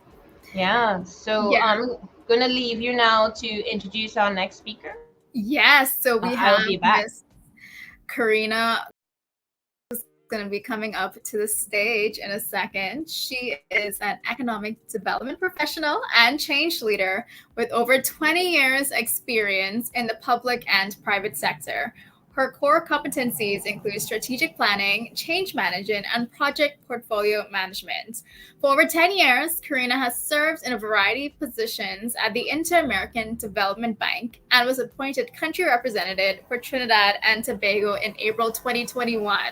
So this is your 1 year anniversary of that, so congrats. She has also worked extensively across the Caribbean region as a project manager and consultant, including assignments with various groups and Prime Asset Management in Jamaica and the Sagicor Group in Barbados.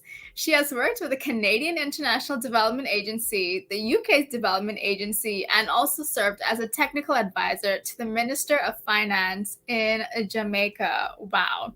She is currently now leading the IDB country strategy with Trinidad and Tobago, focused on digital transformation for sustainable and inclusive growth. So let's big up Miss Karina. She takes the stage.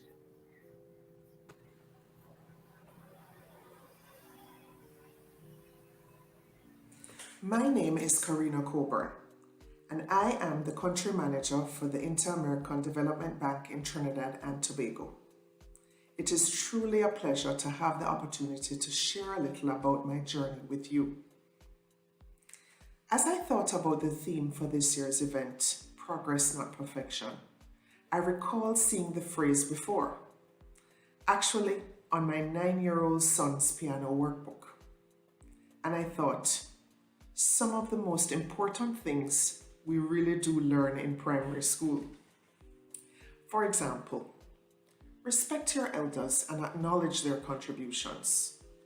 Often those who have walked a similar path before have fought for privileges we enjoy and take for granted today. Also, say please and thank you. No matter what your role is or how senior you may become, never forget the simple courtesies that make people feel valued and appreciated. And pay attention when you are learning. You don't always have to be the most brilliant person in the room, but if you pay attention, listen closely, and observe, it's likely that you will learn faster and more thoroughly and be able to benefit from that knowledge as you move forward in your career. As I watch my son learn how to play piano, I see his teacher encouraging him to practice just a few minutes every day. And regardless of how well he plays, next week they move on to the next piece. And then one day, all you hear is beautiful music.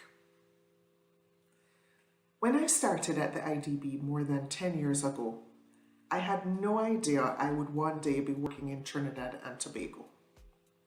During that time, I have worked in several different roles and countries, from collaborating directly with MSMEs to develop innovative ideas and cutting-edge solutions through IDB Lab, to leading the dialogue and engagement with clients and stakeholders, including policymakers, business leaders, entrepreneurs, academics, and civil society in the role of country manager. The communities we serve are at the heart of what the bank does. And ultimately, communities are made up of people.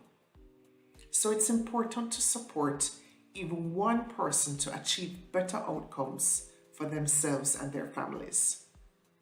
It's fantastic to be able to work for an institution which has this kind of mandate and which allows you to move from one role to another over the course of your career, to visit and live in different countries, and to thrive in a diverse, forward-looking environment where innovation and cutting-edge thinking are embraced. With the collaboration of our team and numerous stakeholders, I am absolutely thrilled to be implementing IDB's country strategy with Trinidad and Tobago, covering the period 2021 to 2025. The country strategy is focused on digital transformation for sustainable and inclusive growth and has three objectives. 1, improving the business environment to enable digital transformation. 2, expanding the use of digital tools to improve educational outcomes and digital skills. And 3, enhancing the delivery of services. In alignment with the strategy, we have been working with the Ministry of Digital Transformation to launch exciting but impactful projects in the digital space, such as Connected Arima, which will pilot the very first smart borough in Trinidad and Tobago, and the implementation of digital solutions in the areas of health and social development. Of course, as one of my mentors used to say, in every life, a little rain must fall. And so my journey was not always easy. Along the way, I have learned that working smart is important. At one point, I was so burnt out that I felt as if I was failing at work and at home. I was tired all the time. And then I was offered a lateral transfer that made me feel like my career was stagnating. But that move allowed me to come back to myself. And the role turned out to be one of the most fulfilling of my career. Remember, it's important to keep moving forward, not necessarily upward. Progress, not perfection. Sometimes as well, we are our own worst critics. and the demands and pressure we put on ourselves to be perfect exceed even what the organization or managers are asking of us. Coming back from maternity leave, I was so concerned about convincing everyone that nothing had changed that I immediately jumped at the chance to organize a meeting in another country.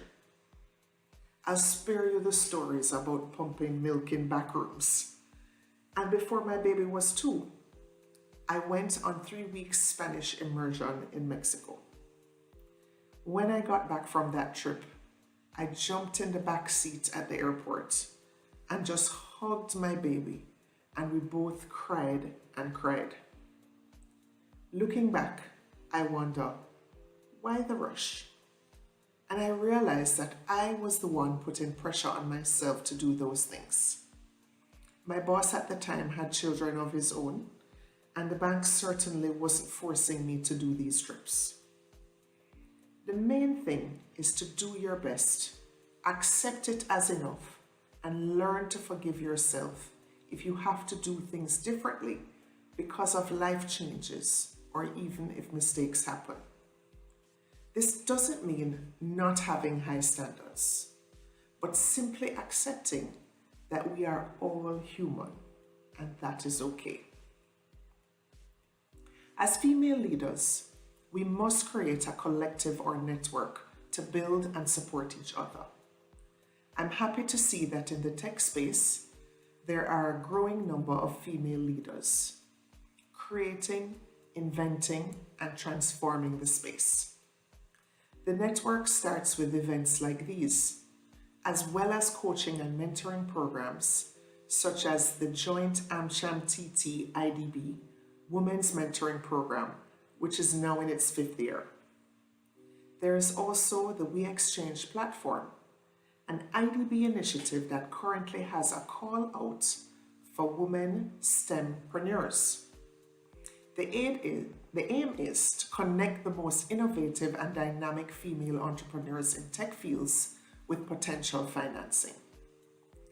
Internally, the bank continues to promote gender and diversity with many women in top leadership roles.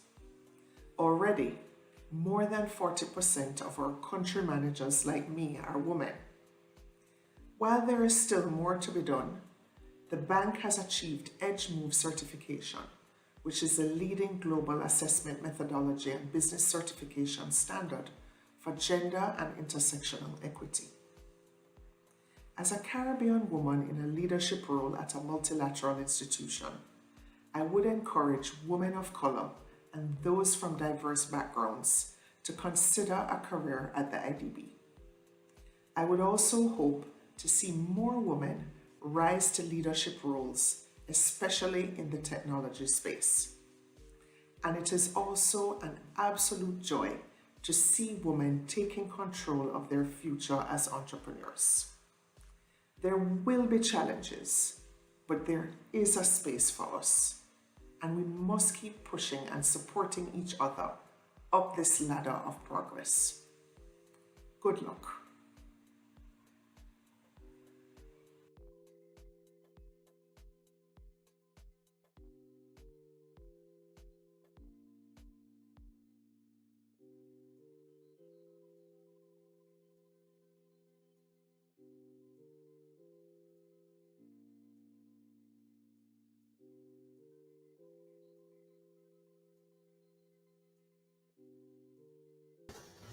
Oh, so sorry. Oh, thank you so much, Karina Coburn, for an amazing address. It was so heartfelt, so vulnerable, and when we have leaders like Karina really opening up that way and sharing with us their struggle, their hesitancy, their experience of being a woman in any field, it really does help those of us who are at different stages of the journey remember that there is another side to it. There is another side on the through the forest, through the struggle, through the moment that is completely embodied by fear. So we are going to definitely take heed to some of those lessons. I really love some of the programs she was just talking about. One of which is the We Exchange program. I think that call is coming to an end. I think it's come to an end, but we will definitely reach out to Karina to see if that call has been extended, because it looks like the deadline has passed. But it does seem to be a recurring program, which means that if you didn't make it this year, it definitely will be available next year. So definitely hope that you will consider some of the advice that Karina just shared. I also hope that I'm going to ask to see if Nicholas might want to share a few words. Hey, Nicholas. Hi, hi, hi. While we're waiting for Bianca to get here, I didn't know if you wanted to have a discussion. I do know that Mhm. we have had a lot of different experiences. I mean, coming in and helping you with Google developer groups for Spain. I was overwhelmed. I was overwhelmed by how much you did in a volunteer role. I mean, granted, we love our Google developer group roles and we love our women tech makers roles, but our leadership roles are volunteer. But how has that experience been for you? And where do you see your next steps? Talking about so many things that Karina was talking about, which is like, you know, feeling a sense of what the next move might be. So, what might your next move be, Nicholas? After I don't mean to put you on the spot and interview No you. problem. Yeah, no problem. But I should be fair. I know it seems like I was alone, but that was just the point where you came on, right? There Oh, were I did. others. I caught you in a solo moment. Okay. Yeah, yeah, it really got me. Yeah, but then things really turned up 100, went to 100 after, soon after, right? But of Hmm. course, there were other organizers that were more active before. Other things came along. But someone has to stick around to make sure it's moving. And I think we've been talking on how we can make it more sustainable, how we can grow the community. There's only so much you could really do on on this voluntary capacity. But definitely, when I see events like this, and all of our partners are always so excited to jump on. It really makes me optimistic, and that these programs will continue. Right. I see Bianca is here, so thanks so much, Awesome. Nick. And I do hope we'll be continuing this conversation in between our talks. Sure. Let's go straight into introducing Bianca. Um,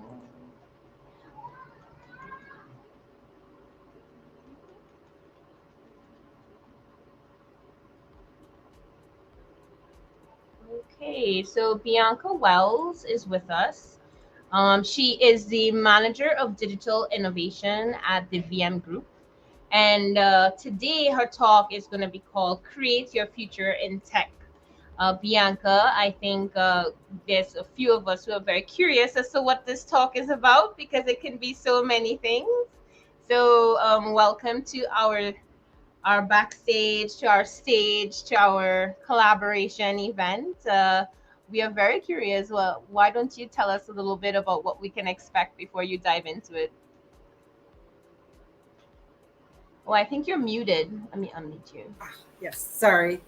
That's okay. I did the same thing. Like it's there. What I was coming to share today is just a little bit about my own tech career journey, which has been very non-linear. I have not taken a traditional path through tech.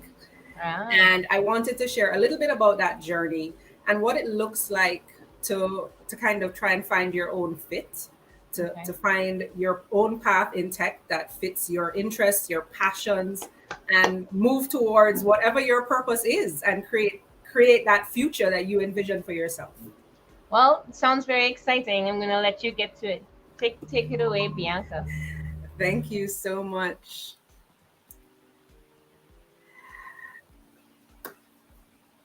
I'm standing there one day and my heart is just breaking. I'm signing up for classes, just looking to start at UWI in Jamaica, University of the West Indies. And I have my heart set on studying actuarial science.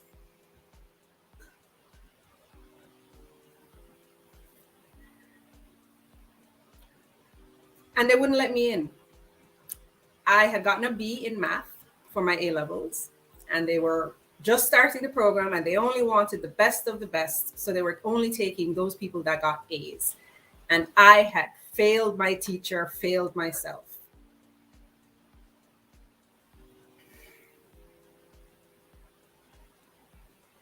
As long as I could remember, math was my thing. That was what I wanted to study. And now my dreams were dashed. So I took a look around, and I saw that there was a computer studies program that had the same first year courses as the actuarial science program.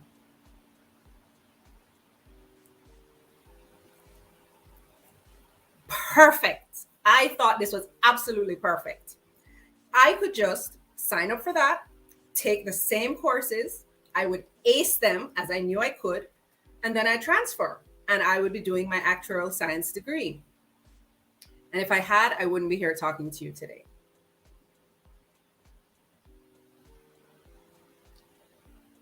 By the end of that first year of university, I declared I was never taking another math class.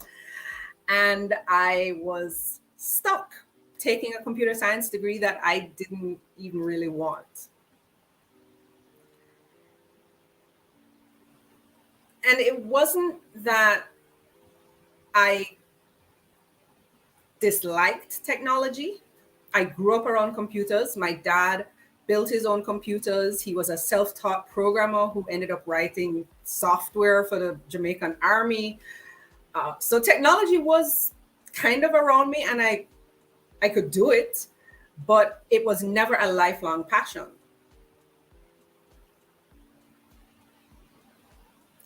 But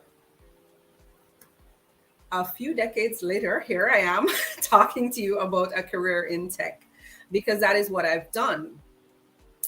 I spent years after university working in all aspects of tech. I started out as a web developer. I moved into software development, database administration, software sales.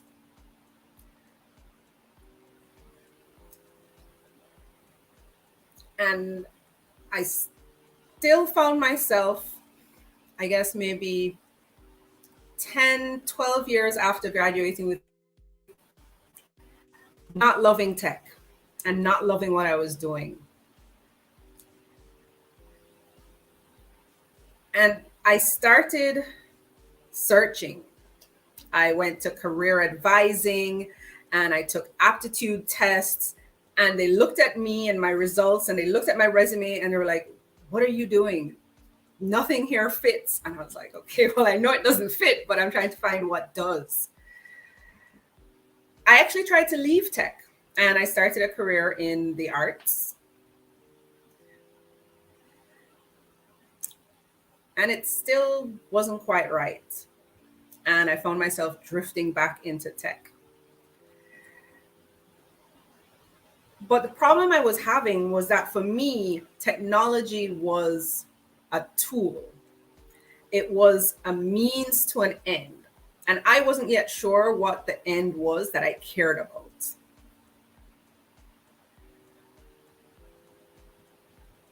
So I've ended up with this career that I didn't want in the beginning. I knew didn't fit in the middle, and I had no idea where I was going with it. And I had friends who, of course, were doing the straight line thing, who were moving up.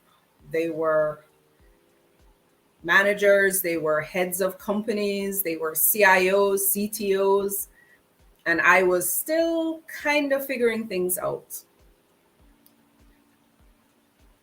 which it was a weird feeling because everybody around me was really excited about technology. And I was just like, yeah, but what are we doing with it? Like, what's the point of it? When I'm sitting on a project and we're migrating emails for a bunch of executives, and in my head, I'm just like, I don't care. If they get their emails, I need more. So my career in tech has taken all sorts of turns. I knew there were things in tech I didn't like. I've never had interest in the hardware side of things, networking. Software development was fun, but I knew I didn't want to do that for the rest of my life either. So I was now in my 30s and still trying to find my way, find my path, which took a turn when on a whim, I headed to Italy for 6 months. I joined a tech accelerator program. And for 6 months, I was with entrepreneurs from all over Europe.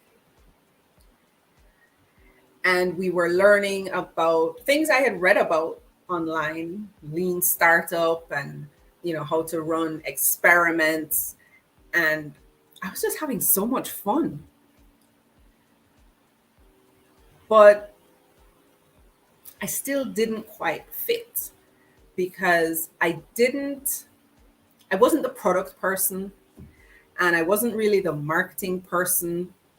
And I could do software development, but I still wasn't really like the tech person, wasn't the designer.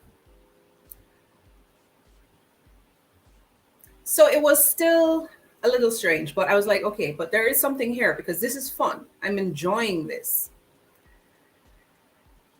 Then I got a role that I figured would be kind of a fun way to spend some time.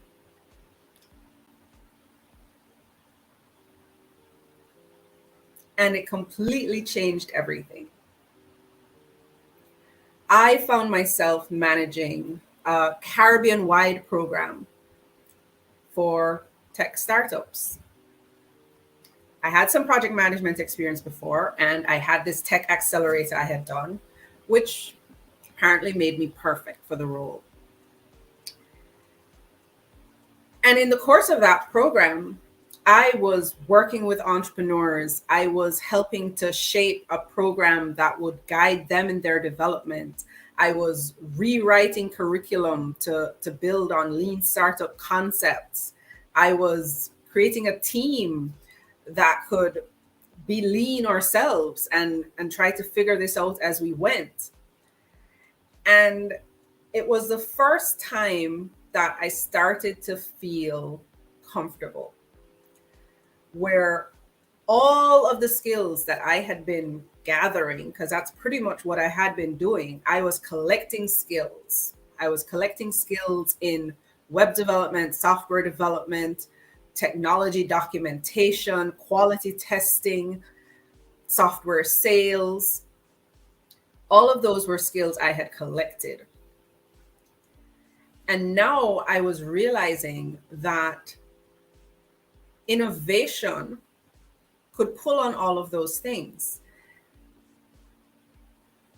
It needed someone that had an understanding and an appreciation for technology, who could also speak business language, which I had studied, who could also relate to people and talk to entrepreneurs and executives, who could be creative and think differently, which meant I could pull on all of my experiences living in Europe and working with people all over the world.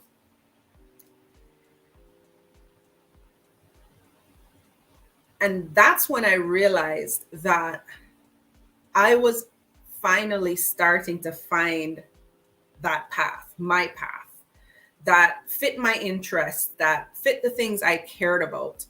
Because now I was still in tech, but technology was the tool. It was the path that these entrepreneurs were using to make the world a better place. And that, to me, that was exciting. Like, I was working with people who were really passionate about making big change, about creating the world that they pictured in their heads.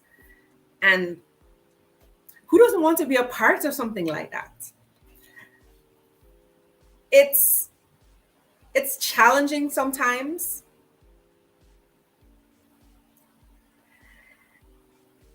And even now, I'm not working directly with entrepreneurs. I found myself in a role in corporate innovation, which has its own interesting twists, and that could be a talk for another day. But I now have a job that allows me to bring all of what I learned from working with entrepreneurs and with startups into a corporate space where I'm researching technology and how we can use it. I'm building a culture of innovation and building these same kinds of innovation skills. I'm working with team members to use things like design thinking and lean approaches to create new products and services. And this time I am doing it in a space where there is a higher purpose. We're really trying to transform the lives of Jamaicans, both locally in Jamaica as well as around the world. So I kind of now describe myself as tech adjacent, which amuses some people because I'm about the untechiest techie that some of my friends have ever known. I don't live and breathe tech in the way that they think I could or should. And that's okay. So I guess I wanted to come today just to kind of share that it is possible for you to create that path for yourself and move towards your purpose. And I started kind of framing a little formula in my head for how that happens. And I use the letters of the word create. So the first thing that you really need to do is to start from your core. It's starting from your purpose. You have to understand what it is that you really want to achieve in the world. What difference do you want to make? And for me, I really want to support people who are trying to make an impact, who are trying to make the world a better place. That's how I see my purpose. And I'm using innovation as my way to do that. The R is for reflect, because you need to start with some introspection. Once you understand your purpose, your core, you want to dig into what are your strengths? Where are the opportunities? For me, one of my strengths is relating to people. I relate really well one-on-one, and that translates very well in the innovation space. It means that when I was a software developer and I was simply working off of documentation I was handed, that was never going to be the best use of me and my strengths. Now, when I can be involved in training and facilitation and helping with customer interviews and validation, I can use that skill. I can use my strengths in learning to explore all the different industries and perspectives. So you want to start with your core and then reflect on, what your strengths are, and then envision the future that you want. You have to picture the kind of life that you want to create for yourself. I have always known that I wanted something creative. I wanted a space that would allow me to continually be learning, where my days could be different. I could be working on a variety of things. I could be helping people. And that's the future that I'm now trying to create for myself. And once you've kind of done that envisioning, you have to articulate some goals and how you're going to get there. So for me, there are a few things that I'm working on. Those people who do know me know I'm always working on things outside of work, whether it's more training or certifications or just exploring different projects. And all of those are goals to me creating this future for myself. You definitely are going to want to track your progress, see how far you're getting. Even if you're doing sort of a nonlinear journey like mine and it's not a straight line, you still want some way of gauging where are you on that path. So now that I have a little more direction, it's a little easier to track. And you always, and I guess this one won't even be surprising since I'm in the field of innovation, but experiment with it. Sometimes things won't work. There are definitely twists and turns I've taken on my journey, and that's okay, because if something doesn't work, it means there's something you've learned.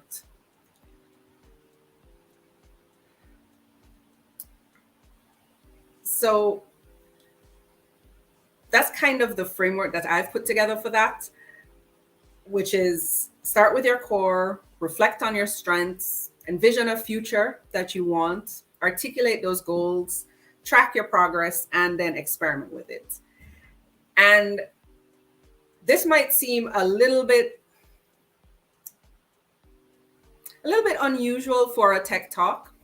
And part of that is because as I've been exploring my purpose, I'm still adding to it.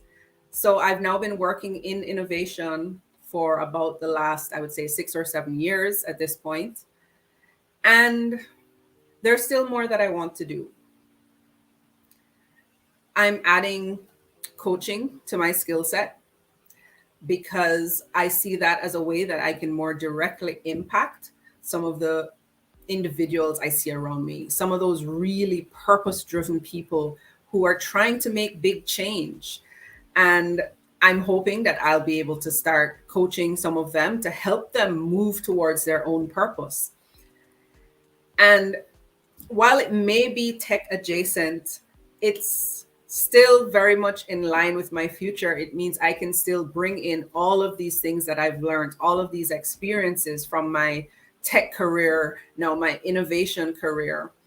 And I guess what I'm really here saying to all of you today is that whatever your journey in tech looks like, it is possible for you to start from today and create a future for yourself that fits your purpose, that aligns with all of your passions and your interests, and is perfect just for you.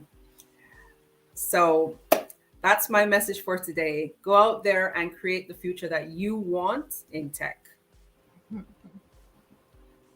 That was so amazing. Thank you so much, Bianca. I do think I have to agree with Yannick, you know, the base of your topic, which is creating your future in tech. I love the acronym. That was awesome.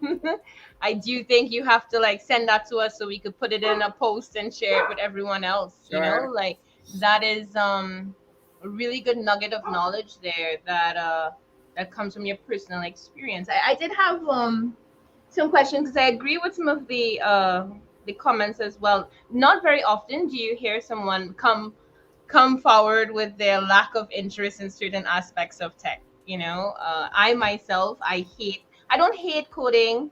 I'm just not in love with it. Like I have friends, like even Nicholas, who's here. You know, sometimes they disagree with my no code ways of developing things or experimenting with solutions. So it's definitely refreshing to hear you talk about that. I do have a question about how that may have affected your what have you expressed that openly on teams that you've been on, and then people kind of adjust and they say, okay, she doesn't like doing those things, so we'll focus on other things? Or what was your experience like being open with the things that you like and don't like?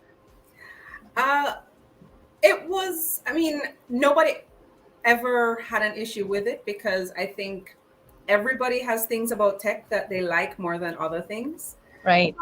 I've known lots of people like you, for example, for whom coding and development was just never their thing. No. And that's fine. I grabbed onto it really quickly because it had similarities to other interests like mathematics and foreign languages and music. Those are all things that I love. And so for me, programming just fit really well with how my brain worked. Right. But I saw somebody asking, these are not circuit board earrings, they're actually paper mache. But yeah, the hardware side just really never interested me. I passed those courses with no difficulty, but I just had no interest in building my own computer. I have never done it. Yeah. Same. Yeah. Right. I know all the theory behind networks and how they work. I actually studied telecommunications when I did my master's, but I have no interest in that side of technology, in working in that space, because I'm not at all passionate about it. Whereas software development, I could sit up all night debugging code, which is actually the worst part of software development for a lot of people. And I thought it was fun. So everybody kind of has their thing in tech that they really enjoy. Yeah. And so nobody ever found it strange when I said there were certain things I didn't want to do. And usually teams were built just based on wherever your expertise lay. So I got to write code. No, I love that. And I love as well your not necessarily association, but you're right. Like for me, I think that's why I oriented towards user experience design, because I've always been oriented towards drawing and conceptualizing things visually. For me, code is like an onslaught on my eyes. It's like a violent visual experience. And but I do have a lot of partners and friends who are just like you. They enjoy debugging and diving into code and looking for irregularities. And yeah, it's a problem solving side of us. Yes. There's some of us, that's how we like to solve the problems. Design has its own problem solving, which I'm now coming around to, because design thinking is based on the work of designers. So, I've now learned the value in approaching things like designers, which I never thought about when I was writing code. So yeah, and I also feel like one of the things that really that I loved about your title, I'm going to put it back up on screen really quickly, is that you're a manager of digital innovation. Can you tell us a little bit about what that entails? Like what does your job entail now? I mean, I know you got into it a little bit, Sure. but what does that mean? Because that's like a dream title for some of us. So yeah. So the thing that's interesting about innovation is that it looks very different depending on the organization that you're in, right? So for some organizations, innovation is very tech heavy, and you're directly involved in development of digital products and services. You may actually be writing code yourself, or you may be a UX designer who's helping to create prototypes. In another organization, innovation may be sort of much broader and very focused on the more theoretical field of innovation, and really just coming up with ideas that can add value and working with the organization to do that. So my role at the VM Group has been a bit of a mix. So the team that I lead, we do have some direct tech responsibilities in terms of process automation. So there is some of that where we're trying to make the organization more efficient, helping to automate some of the processes that are taking place internally, which are still very paper-based or manual.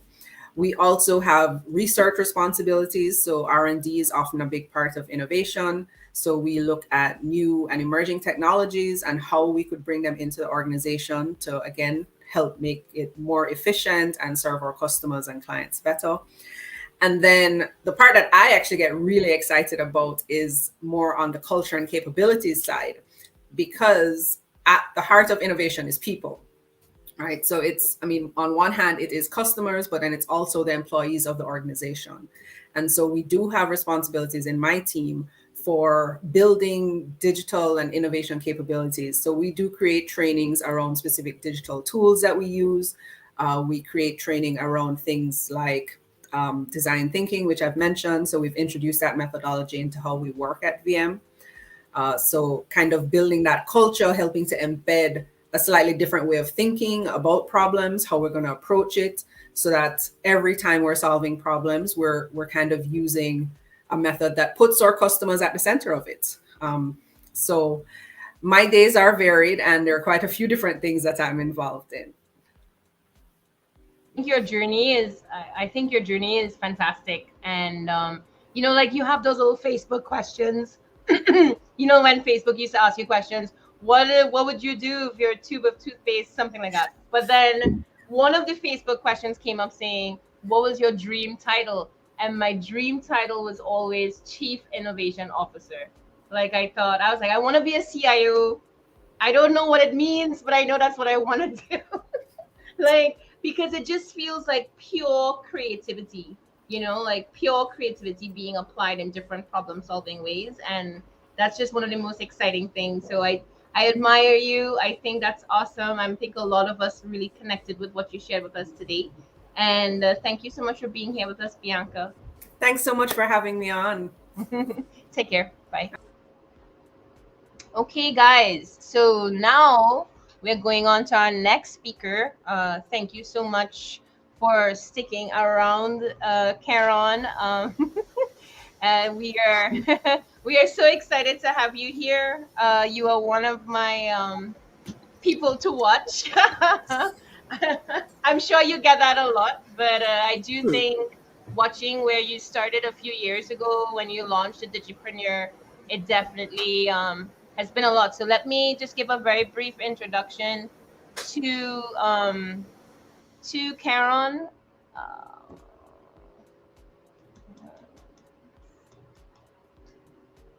So Karen Rose is an online business strategist and coach who has worked with Caribbean entrepreneurs and businesses across the region, including WePay. In case you guys, you know, recently he told the WePay story. I think he's definitely reached a lot of people through that story. He focuses on helping businesses build their digital presence and how to monetize their platforms, and is the host of one of the top business podcasts in the Caribbean, Digipreneur FM. Mr. Rose has worked with companies across the Caribbean such as Flow, Digicel, B-Mobile, Hawaii, Sagicor, Scotiabank, Eastern Credit Union, FCB, WePay, and Loop Caribbean. His goal is to constantly create educational content through his blog and his Digipreneur FM podcast that pushes Caribbean entrepreneurs to navigate the digital age and participate in the global economy. Karen Rose has spoken at a wide range of events. Here are a few of the events he has spoken at: Flow Business Innovation, Music TTRVB, RVRB, Republic Bank's Low Touch Economy, Canto's 38th AGM, UTC Upreneur, Jamaica Technology Alliance BizTech Conference, and TT Chamber of Commerce's Bridging the Digital Divide, and now the International Women's Day Caribbean Tech Summit. Thank you so much, Caroline. Yeah, shameless plug, completely shameless plug. So thanks for being here with us. I think I have you muted. Go ahead. No, that's perfect. And thank you, Maria. It's a pleasure to be here. Events like these, you know, are always needed. Anytime we get an opportunity to push this conversation forward, you know, I'm all for it. You know, if I'm not a part of it, I'm supporting. So again, a pleasure to be here. Thank you so much. So awesome, Karen. I just want to welcome you. So, you know, I think you're the first male speaker on the agenda today. And I think wow. that's something that's very rare in a tech conference. That's an interesting first. And I must admit, I'm a bit of a fan. I really like the content you've been putting out lately, especially comes to, you know, the job position. Very great. So I'm really looking forward to your story. Oh man, no, that's dope. Thank you, Nicholas. Thank you. So yeah, I mean, oh boy, where do we begin? So I guess the first thing I'll start off with, you know, in this journey of becoming the digipreneur and getting to where we're at right now. So for those who don't know, if this is the first time you've ever heard about me, or if you've never heard my story before, I was born in Trinidad and Tobago.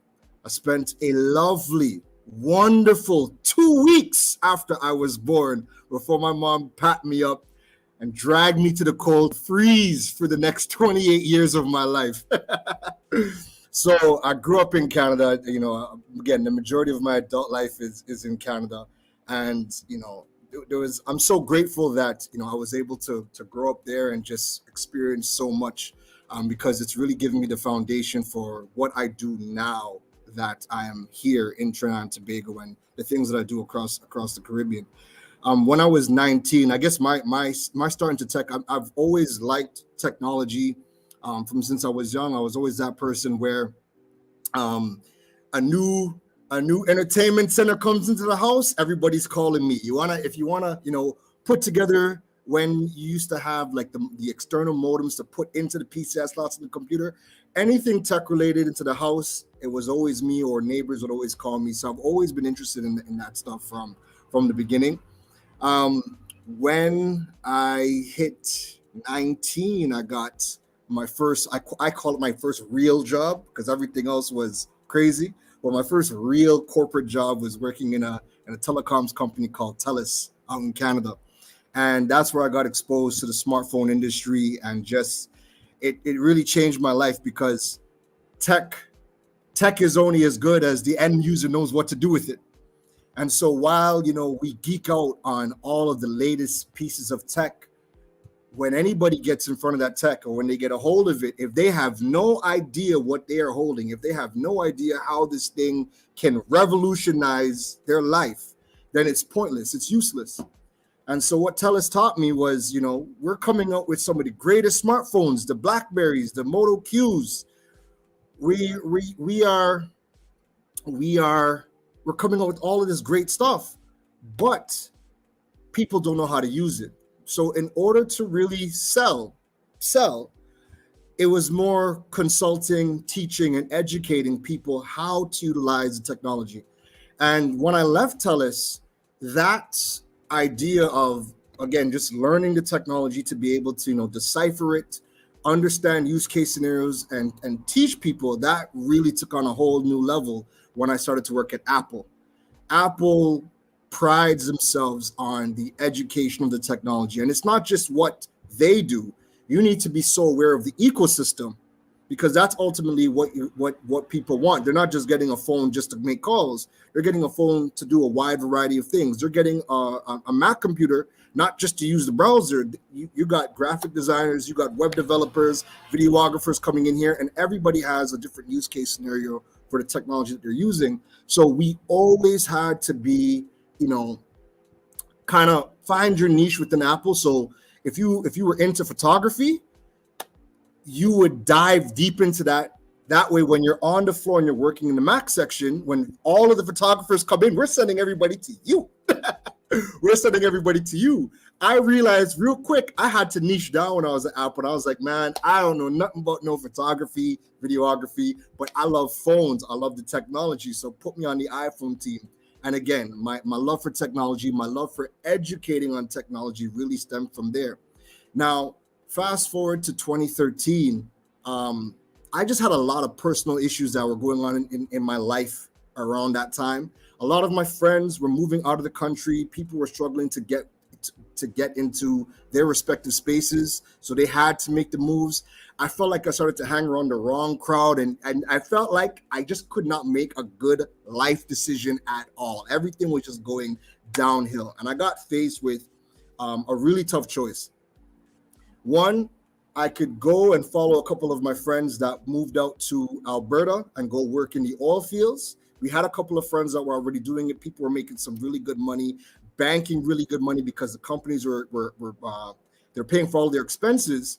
However, the thought process of working 2 weeks in the cold, minus 20, minus 30 degrees, and then you have a couple of days off, you have 7 days off to go work, I just couldn't do it.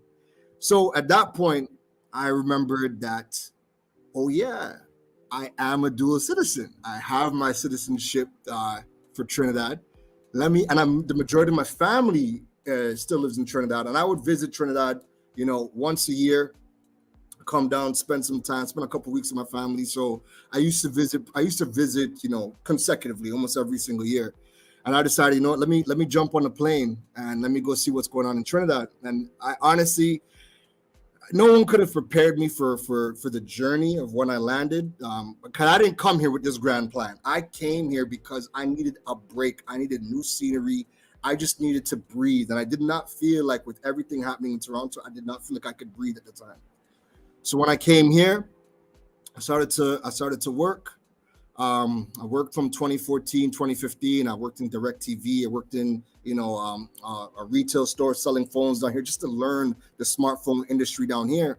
And what really kind of piqued what really kind of caught my interest down here in the tech space here was, I remember walking into one of our telecoms providers, and I overheard a conversation of a rep talking to a client, and the customer was like, "Hey, is this phone, waterproof?" And meanwhile, this phone was an S4. There is no water resistance on that phone whatsoever. But the rep was like, "Yes, it is waterproof. You could go and find Nemo in the ocean. You could take it underwater. You could do this. You could do that." And I'm sitting here like, "Oh my God, impossible." And I just started to pay attention to the conversations of the reps in these telecoms companies. And I realized that people here are just saying anything to get a sale. Now, coming from, from Apple, from TELUS, where everything was about your learning, we are constantly tested. We have hundreds of courses that we have to do to learn the technology. We're tested because any wrong information could be a loss in sale. And you don't want to mess up a $100,000 sale in Apple, all because you told somebody that an iPhone was waterproof, and somebody, went and did that. And then they came back and returned all the phones they bought if it was a business sale. So knowledge, your product knowledge was on point. So I decided, you know what? I thought that I realized that was a very big gap for me right here, right? And in 2015, I actually opened up a store called Gadget Geek. So my Droid Island business that I'll get to wasn't even my first business. My first business here was a company called Gadget Geeks. And it was selling smartphones, repairing smartphones, but it was a partnership with one of my dad's close friends that just went sour. And we closed down after 6 months, after some bad disagreements about the direction of the company, even though I was the expert in the space. But I learned some good lessons there about business, right? Fast forward to 2016, I had a real messed up situation happen to me in Trinidad, where at that point in time, I had my car. I'm driving with my Toronto license. I'm still using my Canadian license. I get pulled over by a police officer, no problem. I'm not worried. Asked me for my license and registration. I give him my license, give him the registration for the car. So he immediately asked me, he's like, "Hey, this is not a TT license. This is a foreign license. Where's your passport?" I'm like, "My passport's at home. They told us don't bring that, keep that safe, because if you lose it in the country, it's gonna be some problems to get it back." He's like, No. That's not the rules of the land. I'm like, "Okay, well, this is news to me." So he's like, "You driving without a license?" He's like, "There's only one scenario for you. That is lock up." I'm like, "Lock up for not having my passport?"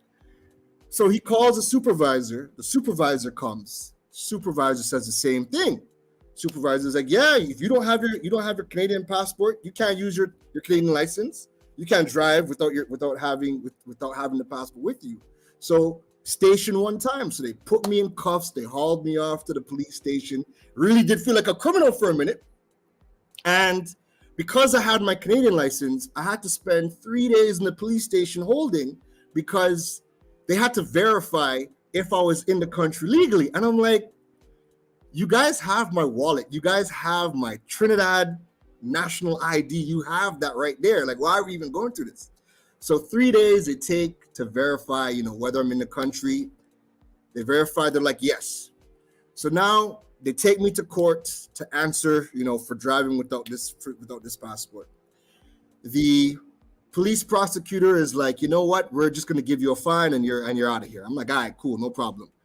The judge, however, so my family had hired a lawyer.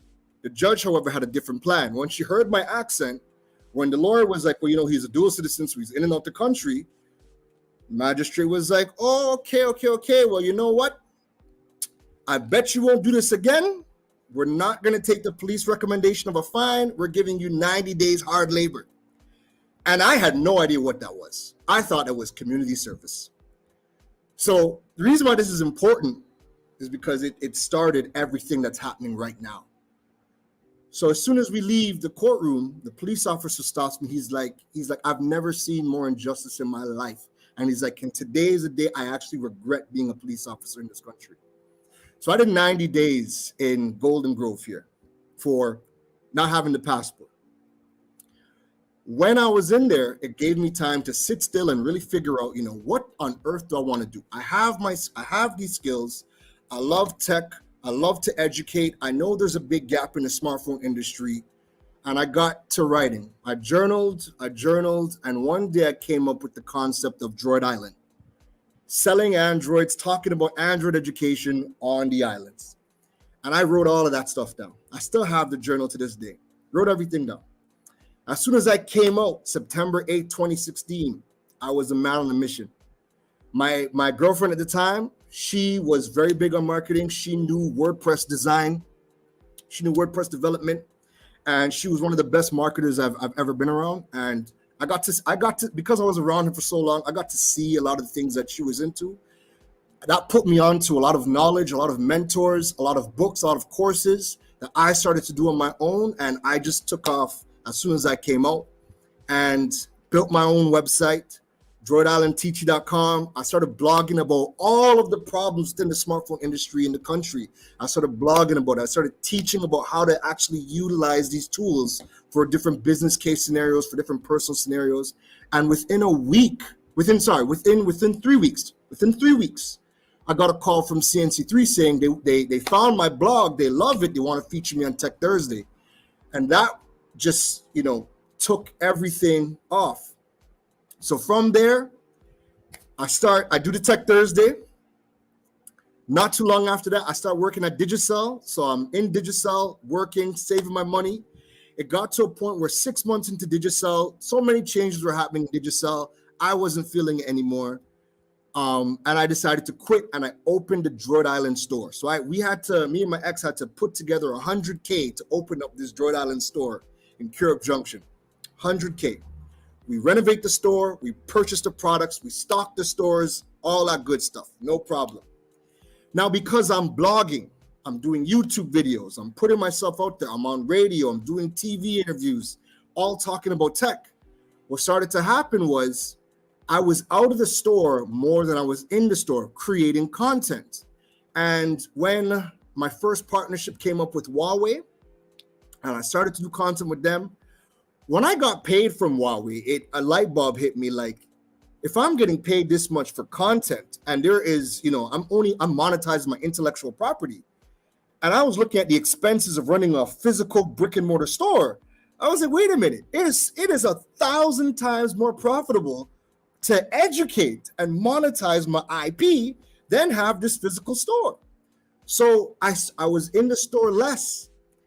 I caught the attention of B-Mobile. B-Mobile reached out. I started to do a lot of work with B-Mobile, and the pay that I was receiving for monetizing my IP property made selling products irrelevant to me. It just made no sense. So I closed down my brick and mortar store after 7 months. Closed it down. I didn't even care that I didn't recoup all the money. I closed it down. At that point, people were still messaging me. They're still emailing. They're still contacting me. Yo, we still want the phones. That forced me to learn e-commerce. And I had to learn how to now transform my blog into an e-commerce platform. But guess what? You jump on Google, there's no information about how to build a website from a Caribbean perspective. There's no information about the payment gateways in Trinidad. There's no information that is locally that is locally focused. The majority of the information we see online is from other markets, and 80% of that stuff that we read in the US would steer us the wrong way if we were to follow it here. So I had to network, and I had to network a lot to learn how does e-commerce work here. That's how I ended up getting in contact with WePay, and I've been good with them since because I've had to learn WePay, right? So once I converted my website to an e-commerce platform, the sales start coming in. And I started to learn more about how does a solopreneur, how do I compete with all the big dogs in my space? And I learned that content is where everybody's lacking. Information is where everybody's lacking. And I'm going to hurt everybody because I'm going to put out more information and bombard everybody on every single channel, every medium. I'm going to be where everybody is not. And since nobody is anywhere outside of a couple of Instagram posts, a couple of Facebook posts, I'm going to hurt everybody with the amount of information and how I can be found. That forced me to learn search engine optimization. That forced me to learn how to podcast and how podcasts get indexed. It forced me to learn YouTube optimization and how YouTube fits into the space of search engine optimization. So I started to stack all of these marketing skills. When I finally learned, SEO was one of the greatest skills I've ever learned because it put me in contact with all of the data tools to extract all of the data that these search engines collect on all of us. So when I started to realize that, wait a minute, we don't really operate with data in the country. Caribbean, we don't really operate with data. I was able to really tap into those insights and create the type of content that I do. And the biggest compliment I've ever received was, your content is always on point. It's just always relevant. I'm like, yeah, because I'm just looking at all the data and creating content based off of that, right? Now, running out of time, so I'll speed this up, but where things flipped for me was in 2019, people started to ask me more about how I was building Droid Island. How are you being found on Google? How are you being found on YouTube? How are you doing e-commerce? Who built your website? How are you building the business? And then it hit me, wait a minute.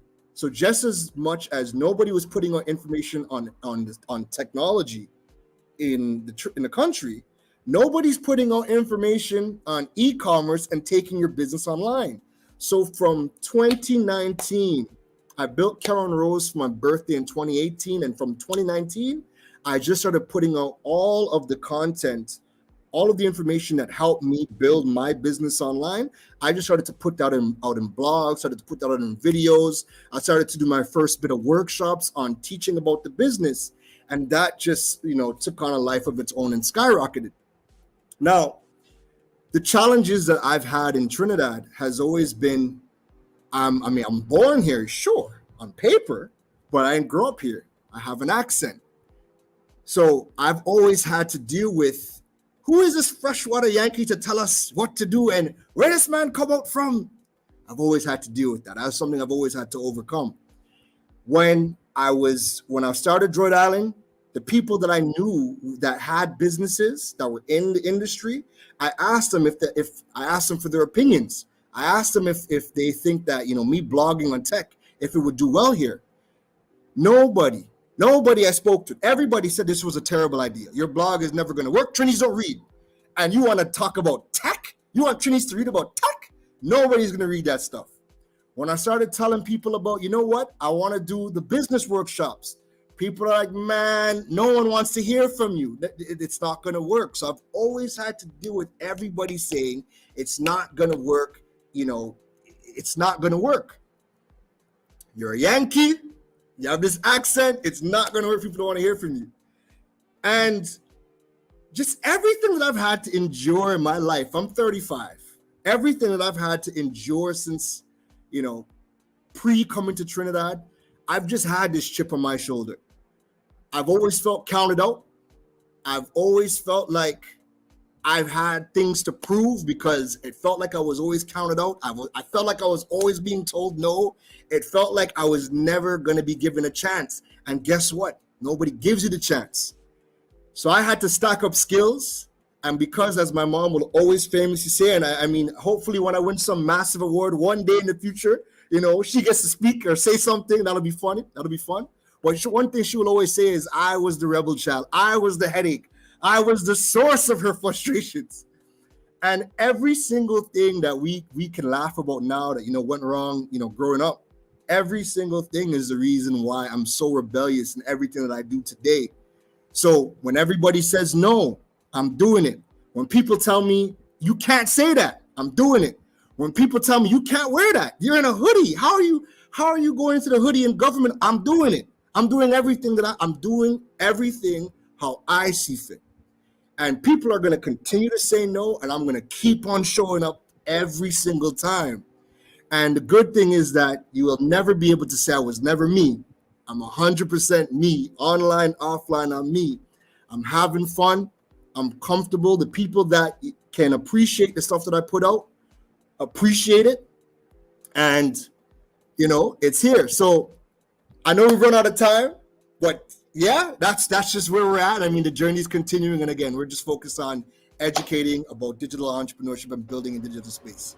Maria. No, like I feel like we have to have a second round of this because and one of the things that has really surprised us today, so many people chose the theme, the good, the bad, and the ugly, but you guys brought the 100% on your journey stories. Like you guys gave us things. We had moments like, did they just tell us that little secret that nobody else knew? Like we're hearing a lot of personal first for people here, and I definitely think some of what you just shared has definitely you're gonna have some follow-up messages after this after this talk. You're amazing, your journey is really inspiring, and I think the number one thing that people are going to relate to is that sense, and I think Ariel Duquesne referred to it as well, is that this sense of unfairness that is almost intangible. It's an invisible cloak that is preventing you from getting where you want to go, and you know that you're in it, but it takes so much persistence, so much commitment to get to the other side of that, and you have so much of that. Like whatever was against you, you were coming with a tidal wave. So like you keep doing what you are doing. You are inspiring quite a lot of people to get into content creation.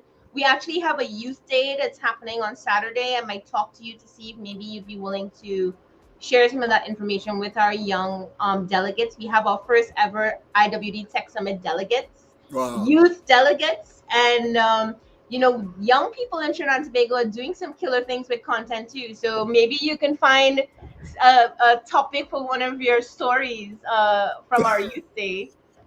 So we're very excited to have you. Please come back again. No Thank you so problem. much, Karen Rose. No Bye. problem. Thank you. So thank you everybody for sticking out with us so late at night. We are trying to have a little bit of an evening schedule, keeping it a little bit lighter. Not necessarily like an all-day program, but a nice strong evening of content, of stories, of learning, of leadership for all of us to benefit from. Our next speaker is Roberta Coulis. Hi. Hi, how Am are I you? am, I am good. Am I pronouncing that right? Yeah, Roberta. yeah, that's Yeah. right. Yeah. So I'm gonna give a very small introduction to Roberta. Roberta has experience in different segments, having worked on several fronts of work, in working with strategic planning of organizations based on BSC, performance indicators, leading and managing projects, from the elaboration of actions, implementation, allocation of resources, companionship, and review of results. In this process, she had the opportunity to manage diverse teams with great talent, multi-level and multidisciplinary. And she is a senior manager at CINT. And the topic of her talk today is the many phases of a career, which I think really does fit in well with what we've been talking about so far. So thanks so much, Roberta. Oh, I thank you for this opportunity. Hello, everyone. So, I am Roberta. I am from Brazil. So, I'm going to talk about my career and I'm going to talk about the many phases of a career because I think it's a huge content that everybody wants to consume. Everybody wants to know about their career. And we have around the world people who doesn't know what to do with their career. So it's important to tell you about this path that maybe I followed and most of you maybe has followed as well. And we have been working for our career help us to to transfer. Talking really fast about my career, I started back some many years ago with my own business. So back at the time, I thought that I wanted to be by myself. You know, I want to have my business. I want to do the things my way, and I want to learn for the hard way how to know things. Back at that, I studied business, so I thought, oh, I study business and I can use this on my own business, and I can learn very fast how to know about the segmentations and the market, and I think I can do everything alone. And the time spent so fast and things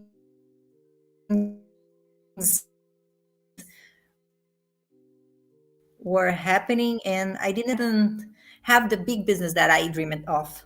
And it became a difficult time, and I needed to decide what I will gonna do with my career, because back at there I was owner of a accessory and jewelry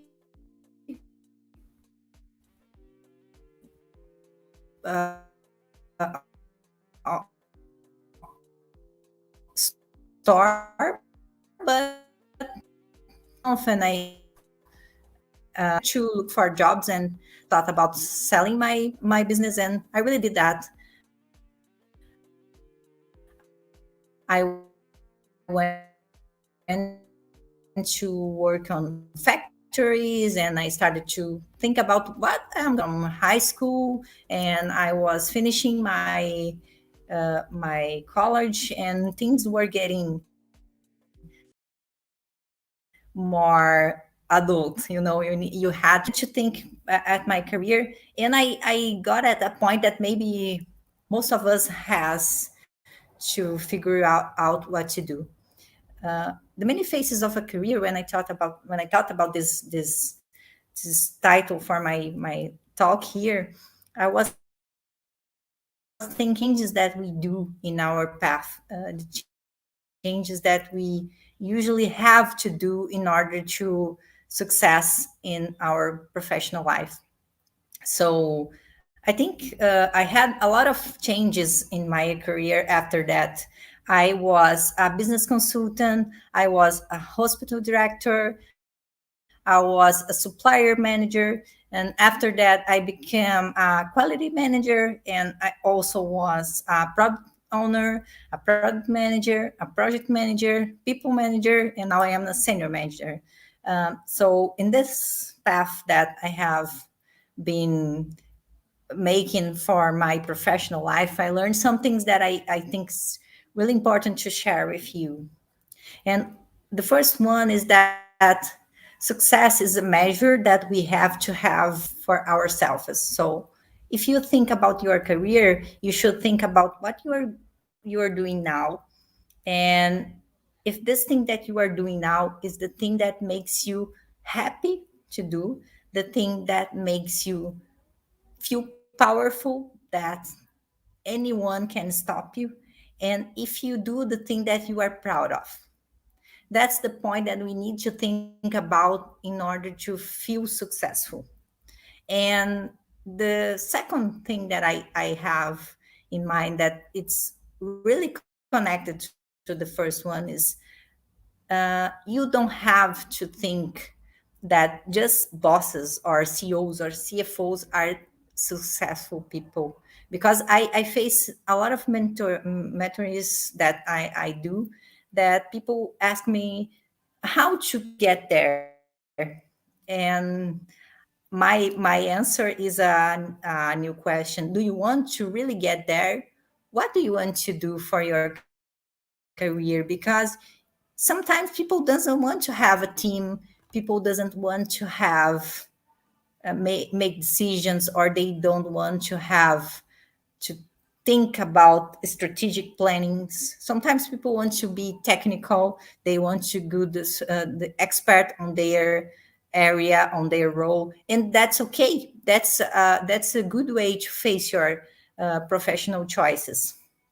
And the third one, that's really other great connection with the first and second, is that if it's okay you change your mind, since we are evolving, we are running fast, we are discovering new things, we are discovering new markets, new technologies. So if you think about the many phases of your career, you're gonna figure out that there is no problem. So you can be technical today, you can be expert tomorrow, and you can be a manager from 5 years from now, or you can be a manager today and you can be a expert tomorrow, because careers change, enterprises change, companies change, we change a lot uh, during our lives. And the most important of that is that we have the capability to adapt with this path that we are following. So the the the main thoughts that I like to bring when I talk about career is: do you feel successful doing what you do now? And when you think about future, uh, do you think that you want to do something that gives you this sensation of empowerment, of knowing what you are doing, of feeling the sensation of belonging somewhere? Or you just feel that in order to be successful, you need to be a boss, you need to be a head, you need to be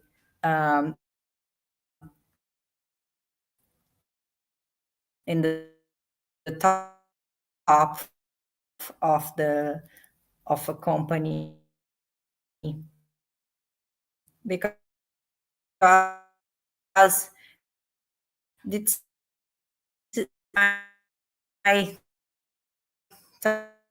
talking today, I would like to tell you that it's really important to understand that you have a lot of paths, so you have a lot of opportunities to learn more about that. So give yourself the on principles that makes you feel more successful, makes you feel more empowerful, and makes you feel that you really uh, makes the difference at the place that you are now. And this will have a huge impact on how you act on the future. This will be the fuel that you need to go beyond. So think about that when you feel, when you think about your career, and your energy on that, because you have to take care of your career. The last thing I want to say here is: don't put your career on the hands of other person or at the hands of a company that you work for. You have to be the master of your career. You need to understand, to know, to be happy with what you see on your career. Because when you need to blame someone, it's going to be you and you to talk about your career. You don't have to be in the hands of other people. You don't have to be in the hands of other company. This is your choice, your path, your life, your professional life. So think deeply about that and really do the choices that you feel that you have to do. And understand that maybe today, if you are not at the place you want to be, you can easily change that. Depends on you. And you have every day a lot of information, a lot of opportunities to expand that, to have a great potential to get bigger and bigger at the way you want to be. Okay, so that's what I wanted to talk to you today. I really appreciate the time that you give me here to give this light speak to you. So thank you very much. And I really appreciate this moment to talk about the ugly, the bad, and other stuff that help us to build who we are in the professional and in the personal life. Thank you. Um, Thank you so much, Roberta. We had some technical difficulties while you were talking, so we might very well ask you Oh, to come back and give the sure. talk again. But one of the things that I like about what you were trying to say, about what you were saying, was this sense of taking control of our careers, especially as women. You know, very often I Yeah. do think, yeah, you are speaking to that, and it is something that is how we are raised as girls, right? As girls, people sort Yeah. of put a path in front of us, and we follow that path. So what I like about what you're Exactly. saying, I definitely want you to come back and give the talk again, if that's okay, if you're open to that. I do think sometimes we have a little bit of unpredictability here in the Caribbean when Oh, it comes. so Yeah. No, no, no, no, sorry. no. It's not your fault. It's one of the issues that we have here in the Caribbean is our varying data sensibilities when it comes to these types of things. So hopefully we'll have you back. You will reach out to us and let us know which day or which evening works for you. And we will take it from there. Thank you so much, Roberta. And thanks so much for being here. And you are coming to us from Brazil, right? Oh, I think it's really. Thank you. Oh, Yeah, it's all. right. Ah, very cool. Yeah. So thank you so much for representing Brazil.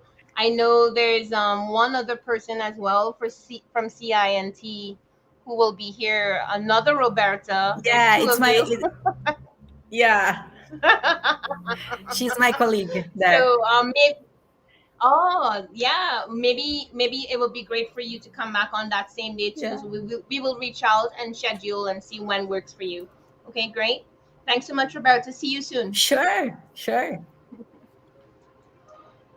Okay, everyone, thank you so much for joining us today on our first day of the International Women's Day Caribbean Tech Summit 2022. It was a very full afternoon. Our theme today was the good, the bad, and the ugly.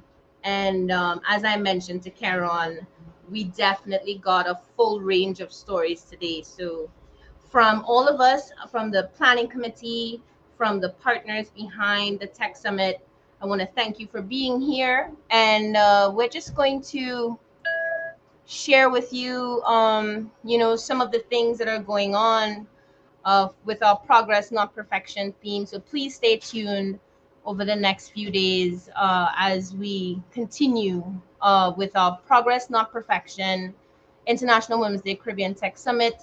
It was an absolute pleasure hosting today. Thank you, Soima, who had to leave a little early.